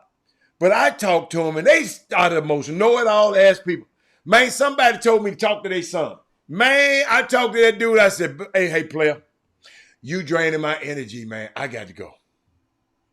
I got to go. I love you, young fella, but I got to go. You draining my energy because you calling me, asking me for energy, but for information, but you seem to know every fucking answer.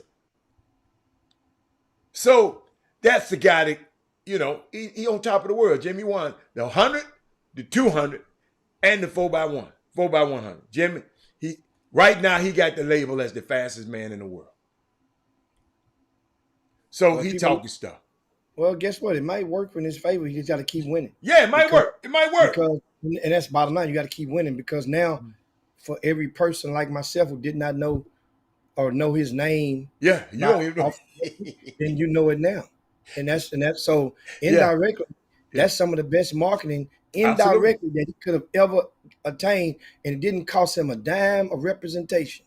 It didn't cost him a dime of representation. He ain't got to cut. He ain't got to pay nobody 3%, 3 punts, 4 punts, 10 punts, whatever. But Jim, that right there. MLK said the two most dangerous things in the world are sincere ignorance and conscientious stupidity. Now, if he didn't know, I'm hoping he didn't know. And he was just saying that. Because, if you don't know, you don't know. You know what I'm saying? Yeah. But I you're right, though. People talking about him right now. He's trending. He's trending. If that's what he wanted to do, he did a great job. But, because some people took it as arrogance, Jimmy. And a lot of people don't like arrogance. Now that part right there, I've never been a proponent of that belief. You know why? Because I think it's always been selective, and throughout my living adult era watching, or even my childhood watching people. For example, when Larry Bird used to talk all that shit, it was acceptable. It was confidence. It wasn't arrogance when Larry Bird would do it. It wasn't arrogance when So who Aaron was Rodgers. confident too? Huh? Who was? Because I thought he was arrogant. No, the mainstream. But The see, we keep mainstream worrying media. about the mainstream media. Yeah, well, I mean, well, understand whether it goes or not. If they don't go and cover it, then we don't hardly know about it or get the sound bites. So they are the manufacturers. They are the distributors of a comment reaching from the presser room to our ears. Jimmy, I didn't get it from mainstream media. I got it from Twitter.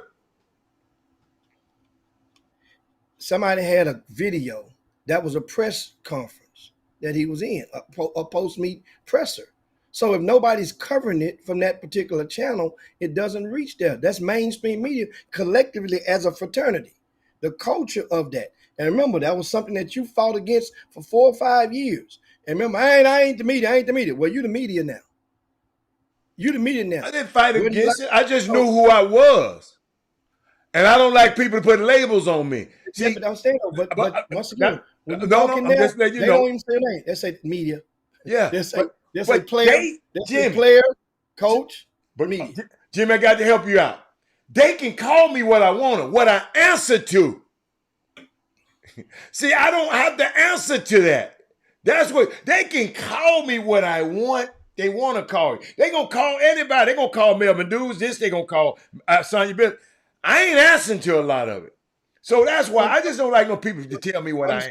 But when you're in the capacity, a working capacity, people will often use a description of your job title as to identify name. Just like if you call in the Uber driver, the chauffeur's name is driver. You might or might Jimmy, not. don't you know I know what you about Jimmy? Jimmy, I know that. The referee, no, we call him ref.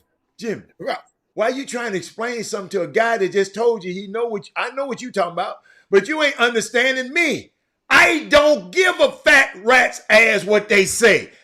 So that ain't even cross your mind that, well, maybe Hatter just don't answer this because he just don't want to answer to that. I don't like for you to put a tag on me. I'm more than an athlete. I'm more than any tag. That's why the player was saying that. Don't just put me in no box.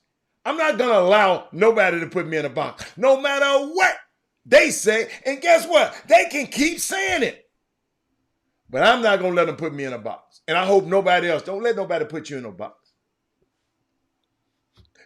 They got a whole podcast out. I'm more than an athlete now. Why?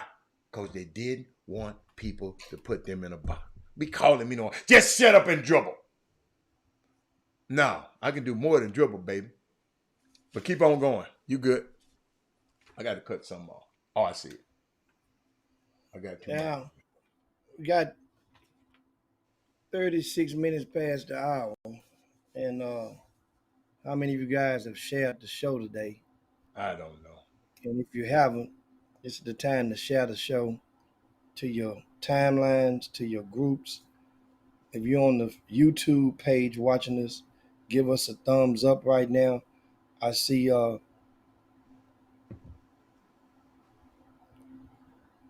couple of the viewers in there. I see Michael Smith, Icy Mike. He's driving along the highway, and I see Brad Kimball, Giovanna.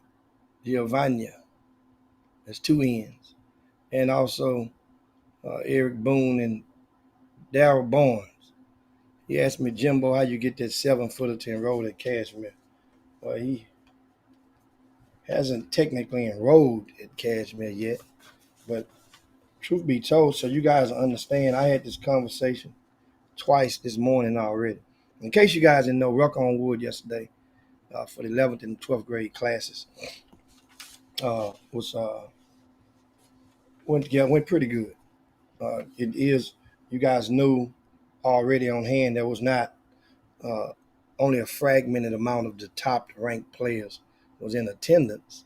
However, a lot of those kids that were there, that's meaning that they were compatible in regards to recruiting for the most part, meaning that my point is the majority of the players there were non-Division One prospects. So we were on a non-Division One college campus, which it probably that had 3 different colleges represented there as evaluators, and that is a good thing and a good sign for those young men, a good opportunity for only $30.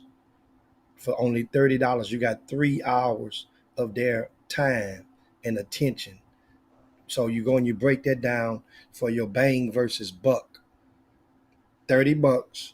You got to play in front of and alongside, under the guidance of college coaches and whether it be assistant or heads. So that's a good thing.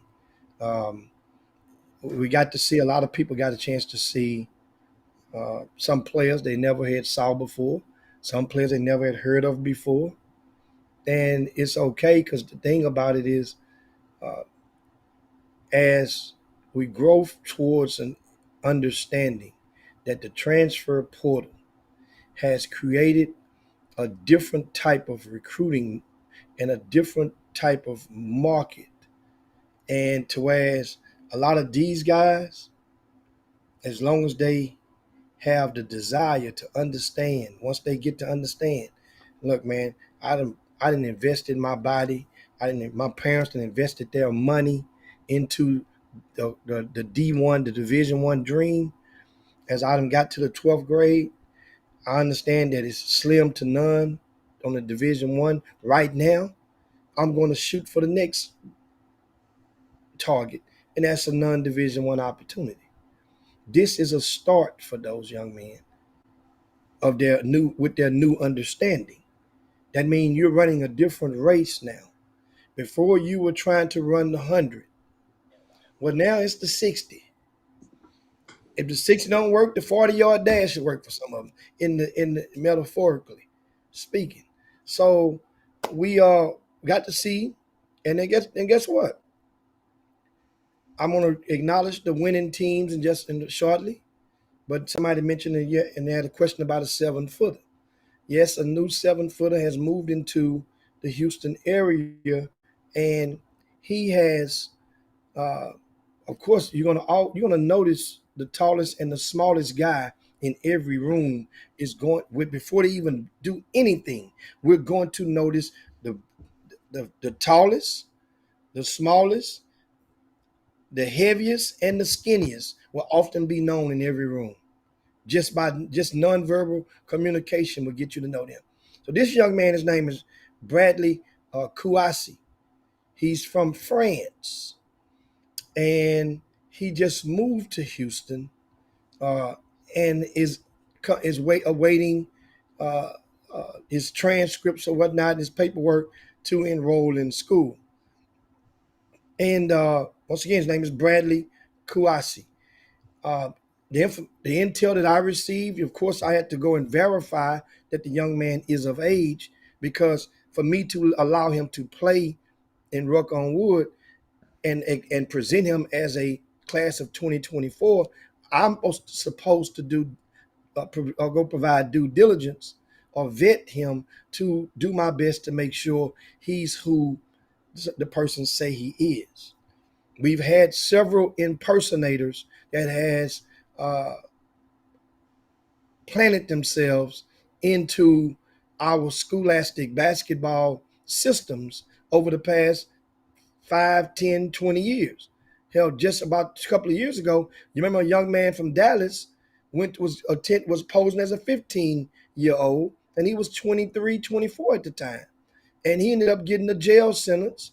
I think they may have deported him, but he was a grown ass man, and at one of the schools, which was embarrassing because he hadn't come across the water. How do you remember that case?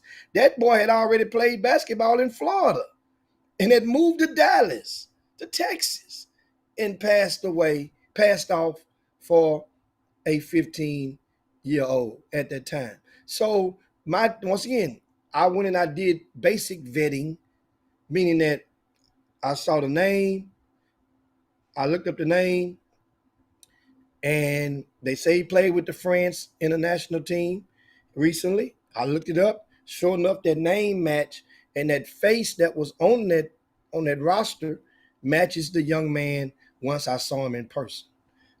So that's they have it. So his name Bradley Kouassi. How did I convince him to go to Kashmir? I didn't. I didn't.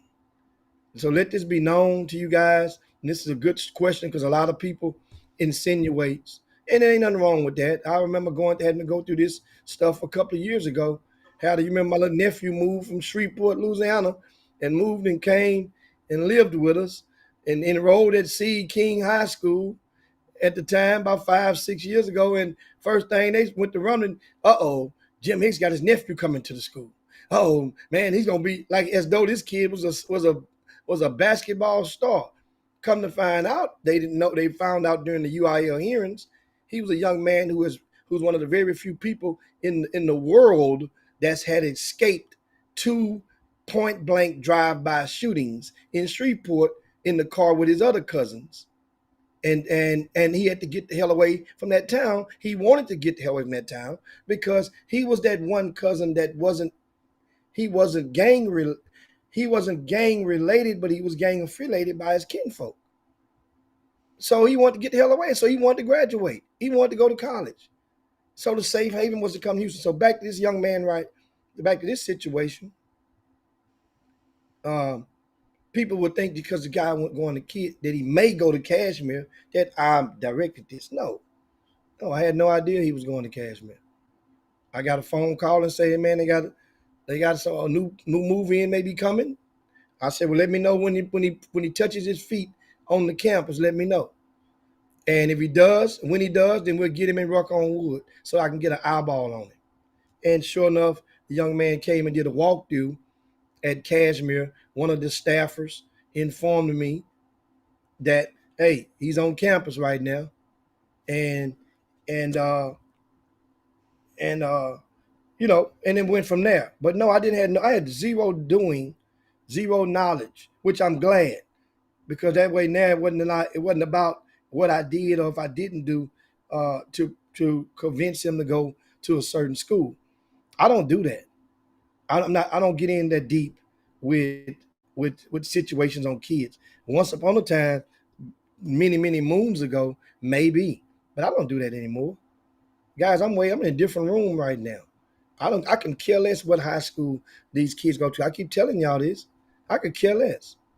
I really could. You can move out of Houston, all of them go away. Guess what happened? The ones that want to beat us, and as you go to see, as all these kids moved away, somebody got to be number 20. Somebody got to be number 19. Somebody got to be number 9. Somebody got to be number 2, number 1. Somebody, no matter how good they are, they're going to occupy those chairs. Every race they have, when they get to the championship at a track meet, you mentioned earlier, somebody going to win the gold, the silver, or the bronze, no matter what time they run, no matter how fast or slow they were.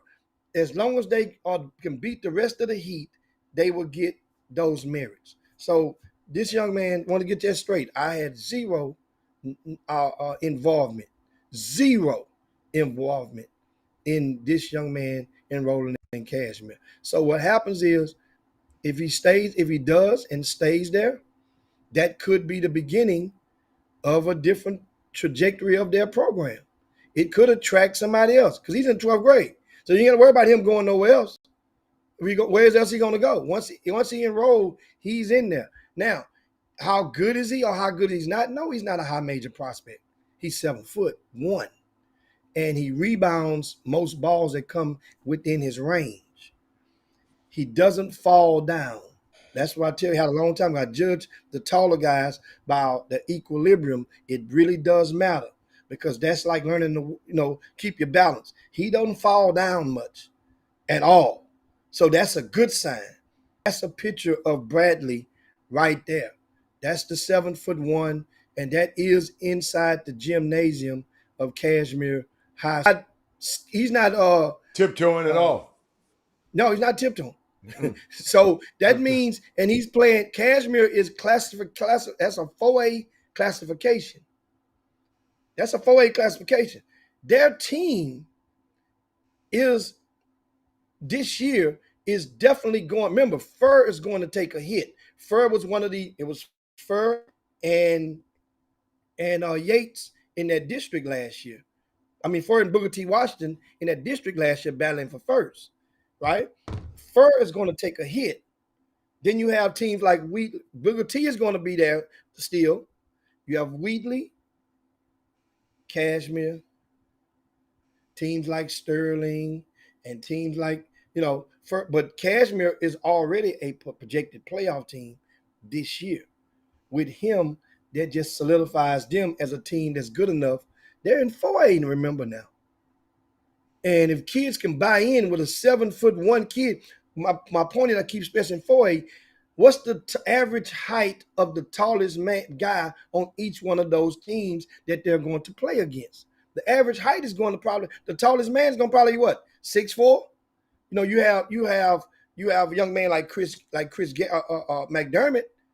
He's the tallest guy in that district before now. And Chris McDermott and Booker T, that's a free space in bingo. Cashmere don't have to beat Booker T. Washington to get what they need to get. They need to beat Yates. They need to beat Fur. They need to beat Wheatley. So this young man, in other words, he could become an all-state player in 4A classification. Wherever he goes to college, he's probably going to sit out 1 year to get the development in, to get accustomed to get him Americanized in organized basketball, to get them where he needs to be. So that means no matter what he does, he's probably going to have to sit out, unless he goes to junior college.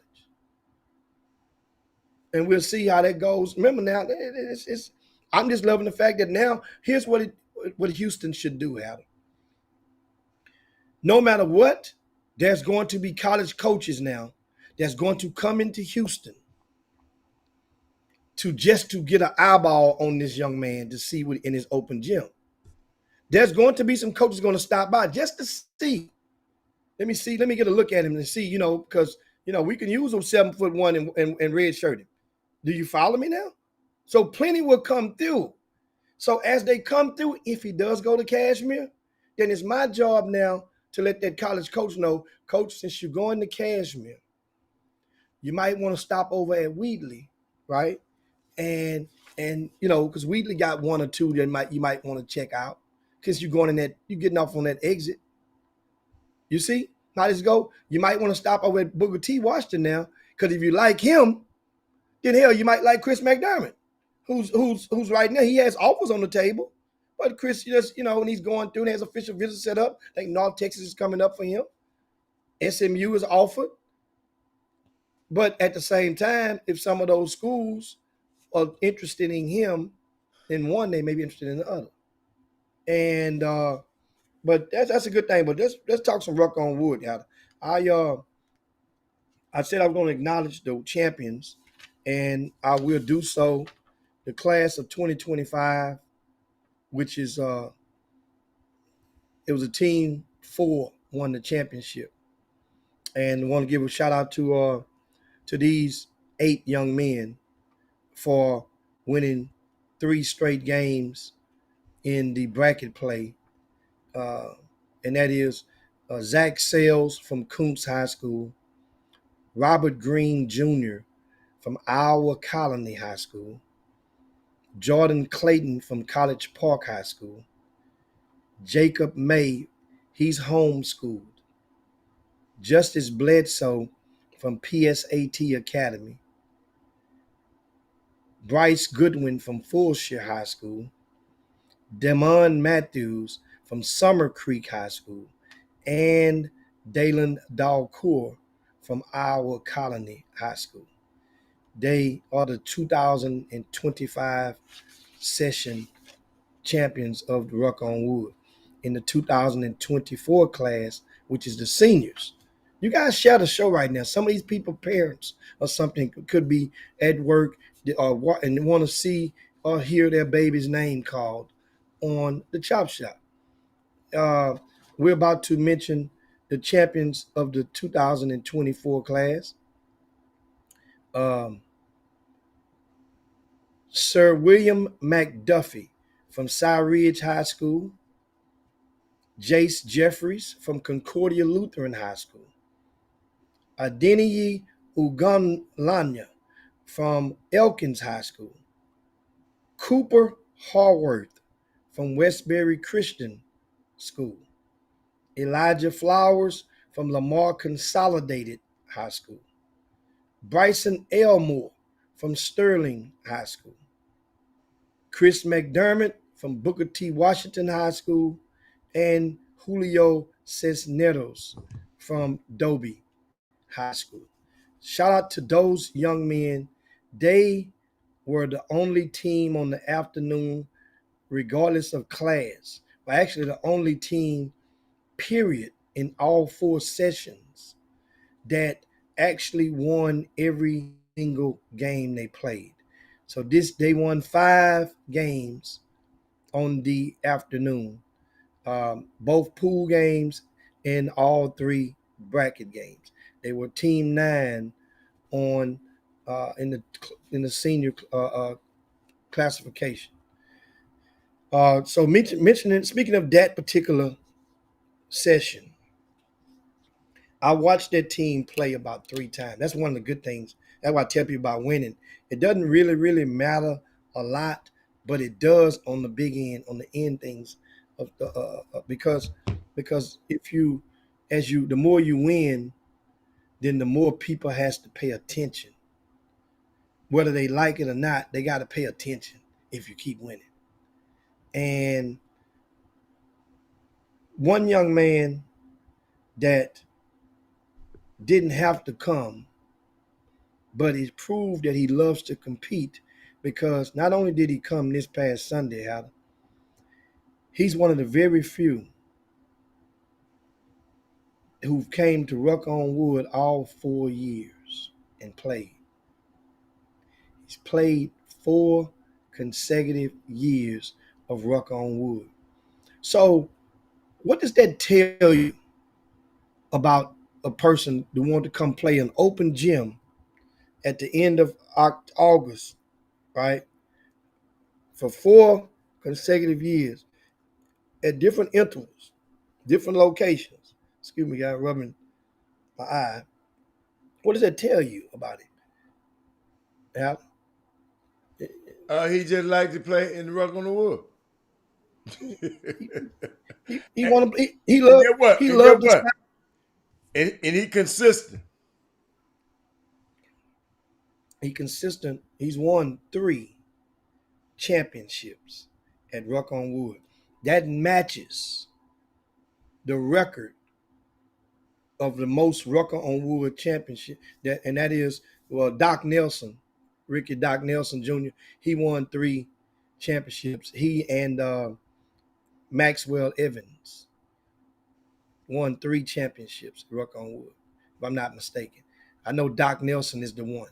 But what it says to me is, I use the word of Eric Harrison, who was in attendance yesterday. He's from Chicago. That was his first ever Rucker on Wood. And Eric Harrison had been hearing about it, and he came to me and said, now this reminds me of Chicago. This is and this atmosphere, this level of competing. And he says that it shows to me that the kid loves the sound of bouncing basketballs. Some kids don't even want to hear basketball bounce. Eric Harrison say it proves that certain kids, by them being present repeatedly, they love the sound of bouncing basketballs. I take that and applaud and apply that as fit to a lot of young men. Chris McDermott, he like I say, not only showing up, he was never in diva mode.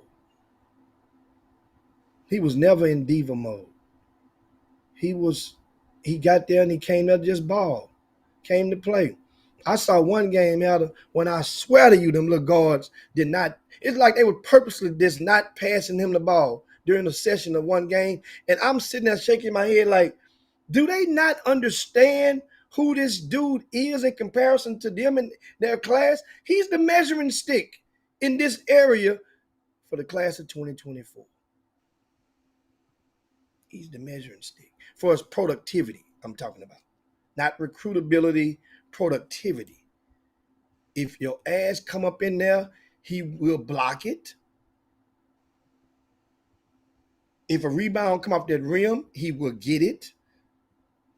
If you get open and you have a better shot at the rim, he will pass it. He's a good ass teammate.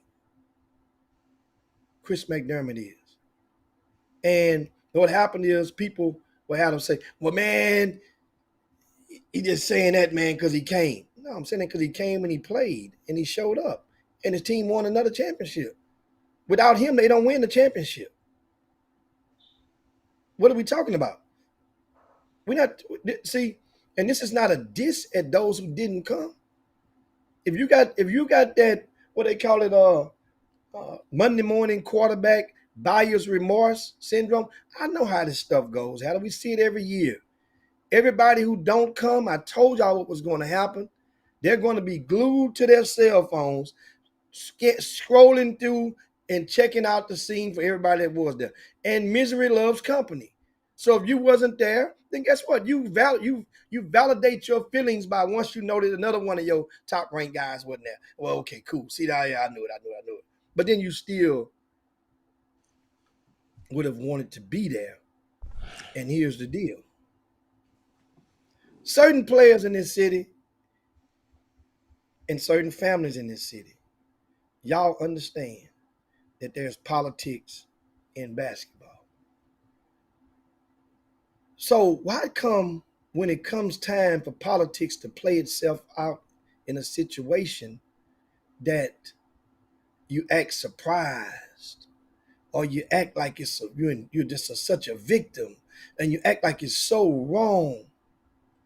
But when you're on the favor of politics, you just shrug your shoulders and say, hey, man, it is what it is. In this situation, I went to social media this morning and I noticed that throughout the weekend how the hit dogs holler when you make certain statements about stuff. Hit dogs holler.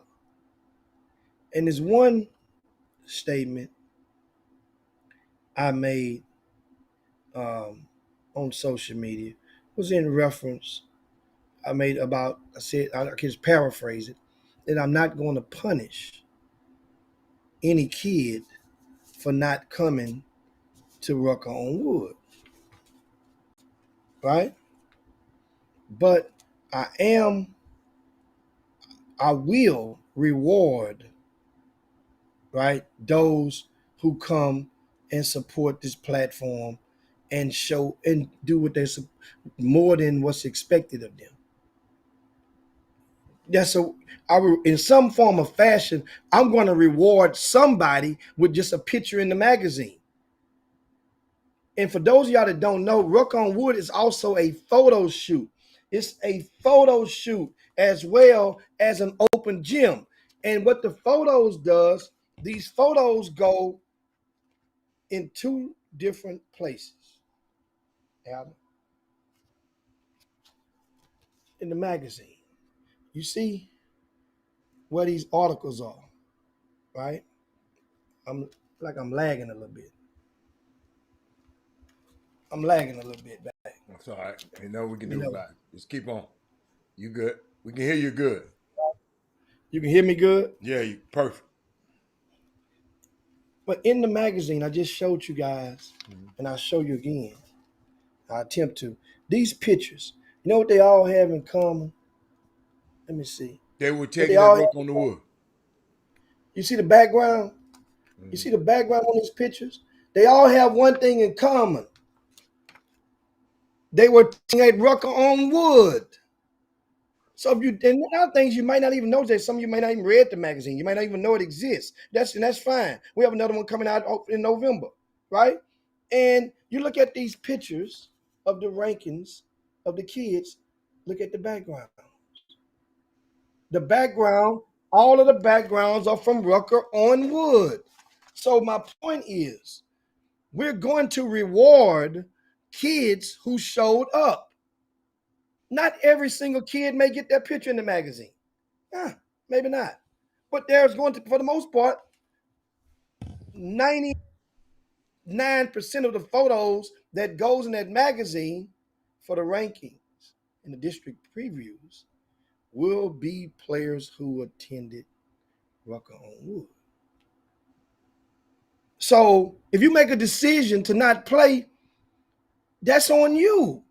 I never had a problem with that. I've grown out of that. I used to want you. I realized a couple of years ago. But here's the thing.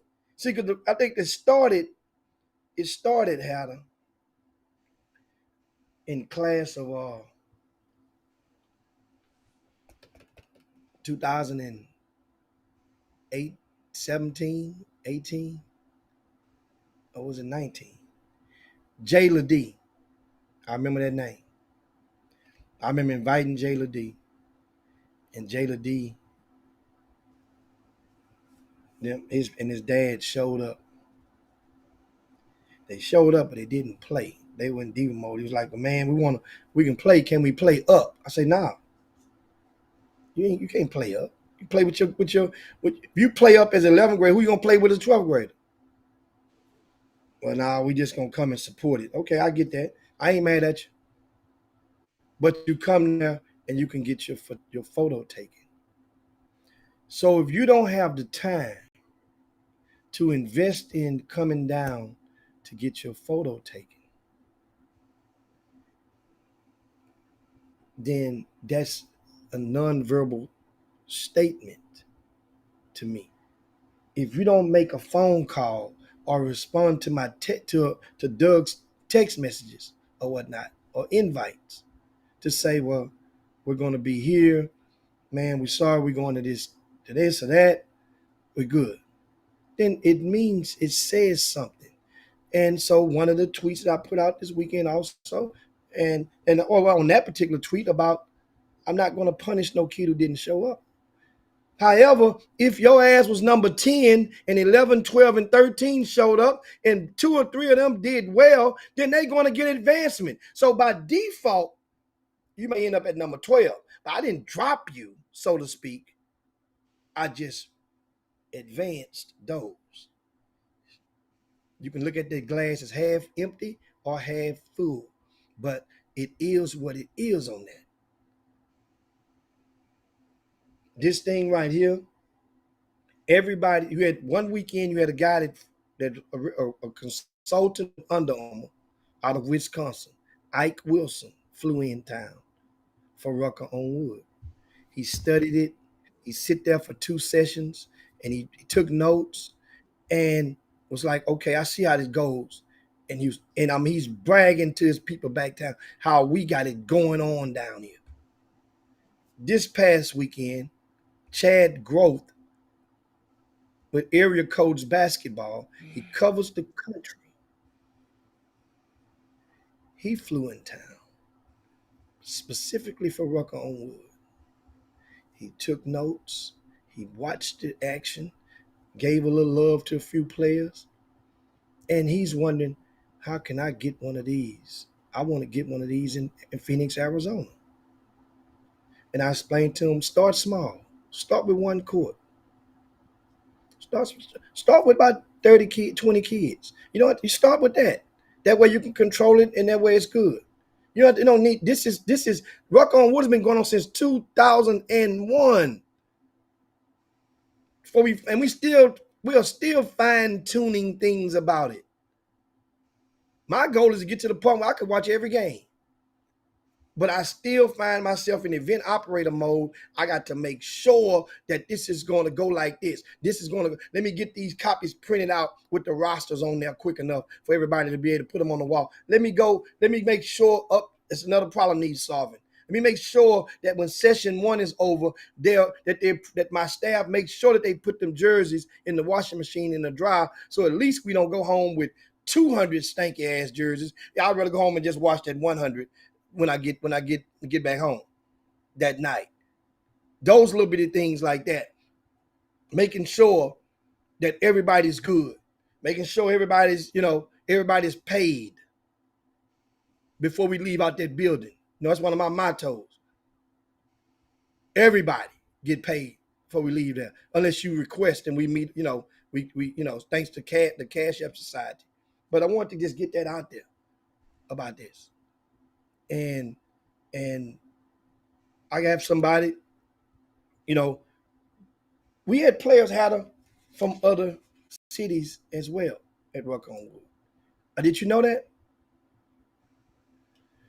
We had one player, Kenneth Javier Manuel. He's from San Antonio Reagan High School, right? He was there yesterday. Jediah Rivens from Weslaco East High School. That's in Texas, right? Let me see who else we have from out of town.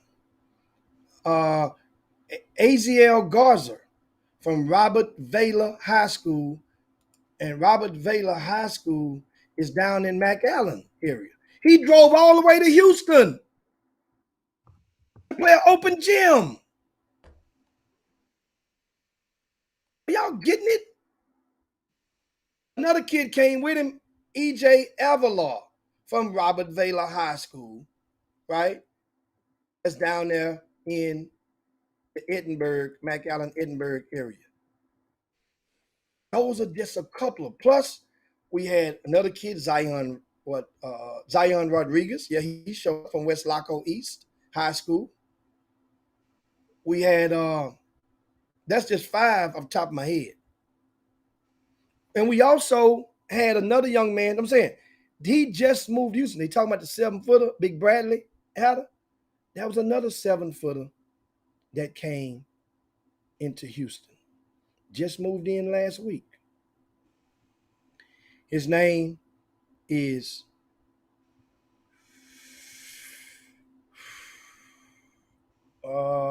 Johan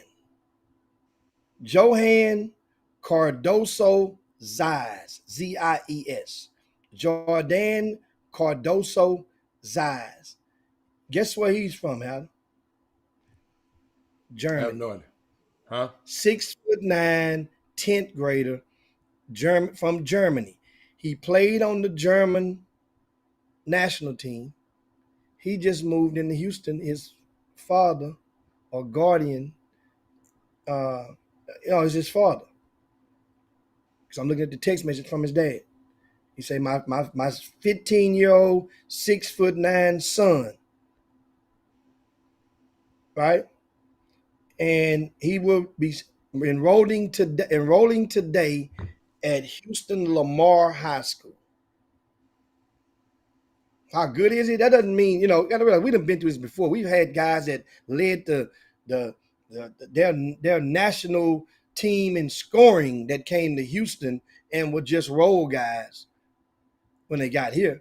Remember Christian Sholin? Signed with Georgia Tech, went there. Remember that? Remember Christian? He led his Norwegian national team in scoring and rebounding. Got over to Tech over here, and they went to state though.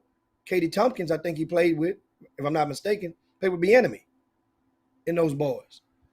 But just wanted to get that out there about Ruck on Wood. And we'll talk throughout the week about a lot of things that we saw, a lot of the players coming up tomorrow, so you can spread the word on about Ruck on Wood, and that way we'll drop more names for you guys. And yeah, we're gonna answer this one tomorrow. Dude said something about you didn't go hard as the past promoting the Ruck on Wood this year. Some good kids didn't know till the last minute. Jimmy, I heard some kids didn't know till the last minute for real though. Well, if that's the case, then some of the team people wasn't passing on the info. So how can you combat that next year? We got to get on Doug Jones' ass to go, and he has those kids' direct phone numbers, and you got to do like I did on a few people when the numbers had opened up, and I went through and I texted them guys. Some people got emails and text messages directly from me. Directly from me. I said, this is Jim Hicks. And send them the invite. And that's the whole thing. So Doug, here's the thing. When I come through this stuff, remember I used to invite everybody on myself. Doug handles Ruck on Wood. So he primarily handles the invites.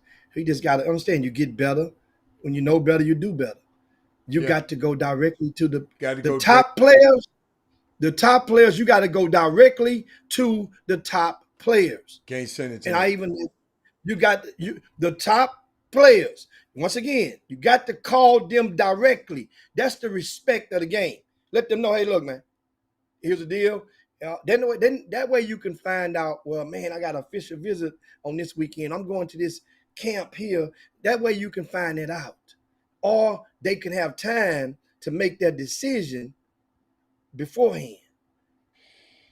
And that's the thing. Some people, once again, then the other guys, you call their grassroots coach and or their high school coach, say, if I call a grassroots coach, give me your best two. I got 2 spots for you. You got 2 electoral votes. You let me know which 2 you want in from your team. Then if I call a high school coach, give me your 1 best player that ain't named this guy because he's already got an invite and I got a spot for him. That's kind of like how I used to do it. And guess what? Maybe that was the reason that it worked so good because I didn't put all of the power in the hands of their handler to get them there. I called directly to some of those people's parents. I would call 4 or 5 of them each day, starting in July, and I would let them know. Don't forget the last weekend in August, the last Sunday in August. Now, I did get a call. Well, not get a call, I got a message from the coach at TCU. They have vowed to not put their camp on my weekend next year for the upperclassmen. So whatever weekend I'm having my upperclassmen, they vowed to avoid that weekend. So for many of you guys, that means that excuse will be eliminated. I love eliminating excuses. And so for others that went to those camps, remember, people going to favorably promote. Everybody's gonna get an ink. So you paid your money, and ain't nothing wrong going up there. But if they're not actively recruiting your baby, and he's an upperclassman, he's in 11th grade, 12th grade, they're not active recruiting them, that's a hell of a gamble. The odds are not on your side because they already going to have on campus the guys that they're recruiting. We talked about this last week. Yeah? They already going to have the 4 guys. The coach can only be one place at one time. He got to walk some of those people and their parents around the campus. Got to sneak them into his office, right, for a minute and have a talk with them. Got to meet somebody. He's only one head coach. Because for certain people, depending on how good you are, if the 4th assistant does it, then that's a slap in the face to some people. So just wanted to get that out of here. That's good. Yeah. And let you guys know it's time. I see Steph Leary just put a paragraph on there. He said, Ruck on Wood is a great concept all around for all players, probably from simply showing up to competing against supposed better players, competing to win the event as well. To me, it's a shame I was inviting these young men. I mean, it a lot of those guys, Stephon, we just got to do better at getting the word to people well in advance. We would do that. And if people understand that if they come, all they can do is control is themselves. If they don't do nothing else, come take your photo. That's showing support. If you don't come at all, then you're basically taking a stance that which can be led to believe that you don't support me or my efforts. That's what it can mean. That's what it can be detected as. It could be, not saying it will be, it could be. most high school coaches in this area had. I personally emailed all of them and let them know if they had a player that was over 6'4", I could guarantee them a spot in Ruck on Wood. Even knowing now that was for the seniors, because the 2025 we was at capacity with that. I couldn't do much for that class. But the seniors, I bet if you ask anybody 6'4" or taller, I had a free slot. Not a free slot. I had an open slot for them. So, eliminate the excuses. Was just thanks to everybody for coming out. It's to understand something. We're not trying to talk about why the sun ain't shining over there. We talking about this weather. The sun is up. It was a good day. It was energy. They competed. Guess what? And it's great because some people, I got text messages from kids. I didn't know something. One parent say, "Hey man, thanks for coming out. We picked up a few.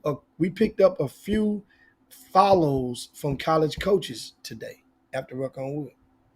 So I didn't realize that. That's another whole way to look at it. I mean, understand? For some people, don't have to worry about that stuff, but that's joy. Shout out to Jug Jones getting the invite, helping the event. That dude pretty good. And shout out to Prairie View and Texas Southern. Coach Bubba McDowell and Clarence McKinney, they was at a press conference today, Jimmy, at Shell. It was happening as we've been on the show. It should have been wrapped up by now. But it's going to be a big, big game this weekend, man. Come on, get your tickets. Let's sell that place out. Let's go in there. And Doug, I know where he's going to be sitting at. I can't wait to go around there and mess with him. He think I got him. I got him, Jimmy. So, you know what? Doug ass gonna leave in the third quarter. Then in the third quarter, I'm gonna have security over there by his ass. No, he gonna be parked downtown. We're gonna get that boot put on his car. That's what we're gonna do. Yeah, that boot. We're gonna put that. Boy, it's gonna be a raw. It's gonna be a good old. It's a good one right here. You know what they're gonna say, man? This is about time. Oh, get what I did? I went to the Battle of the Band. Yeah. I went to the Battle of the Bands on Saturday. I took Chad Grove to the Battle of the Band. I said, ain't no way I'm letting a white guy come and not take him hand walk his ass right to the culture of an HBU halftime session. And we stayed there and we watched two bands, a band and a half. As I said, we're gonna stay there with one band. We watched Southern and watched half of Florida A&M, then went and caught the Uber so we can avoid that surge and get on back down. And then I took him over there took him by the Davenport out. Took him by the Davenport. They poured him a drink so big, so heavy in that thing. Chad started talking French. There ain't no way for it. He started talking French. All right, man, let's get out of here. Oh man.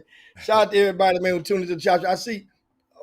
I see Kevin Freidman, PB1A straight. I see Marcus Sloan in the house now. Marcus Sloan now he was in the. There you go. He back talking about my hair again. He back talking about my hair. I feel better now. Hey, you say about you. Yeah, cut getting lower and lower. Yeah, standing. I ain't lying. I'm getting old. Shit. Yours look like Stephen A. Smith, and you ain't but 12 years old. But you're gonna be in hat mode in a minute. Yeah, no, Jimmy. I'm gonna be like Michael Jordan. I'm gonna cut it all off and get me an earring up in there. You understand me? I got 7 days left, boy. 8 days. I got 8 days to eat whatever I want. You know what? I'm not gonna give me one of them Trill burgers, Hal, before it's over with. I'm gonna go get me one of them Trill burgers. I just say for the sake of support, I'm gonna go and get a Trill burger before September the 6th. You guys know that's when I start my annual body improvements. So I stop eating fried food, potato chips, candy, and all that old whatnots. A lot of other stuff. Stop drinking certain things. A lot of everything for some time. Hey, Uncle, you see how good this hair? Uncle, my hair's looking good. That's why he hating. I ain't got need no rosemary, no mint oil. He over there jealous because he 100 years younger than me, and his hair look like Stephen A. Smith. But I got to get out of here, man. I got to go. Yeah. Y'all don't understand. I'm Oh, behind. Chad say Trill have vegan burgers. Well, y'all can have them. They don't advertise on this show. So y'all talk about that off the air. I hit y'all later. I'm out of here. Smash gray one and bought me a red. Hey. All right. Chop Shop. Y'all shadow showing your way out the door. We up out of here. Peace. Yeah. Fuck Bomb B. Rob Hatter. You are now tuned in to the Chop Shop. I'm Retro. Let's get it. We in the Chop Shop. We live in the Chop Shop. We talking sports talk. We live in the Chop Shop. We in the Chop Shop. I'm talking sports talk. So turn your dials up. It's live in the Chop Shop. We in the Chop Shop. We live.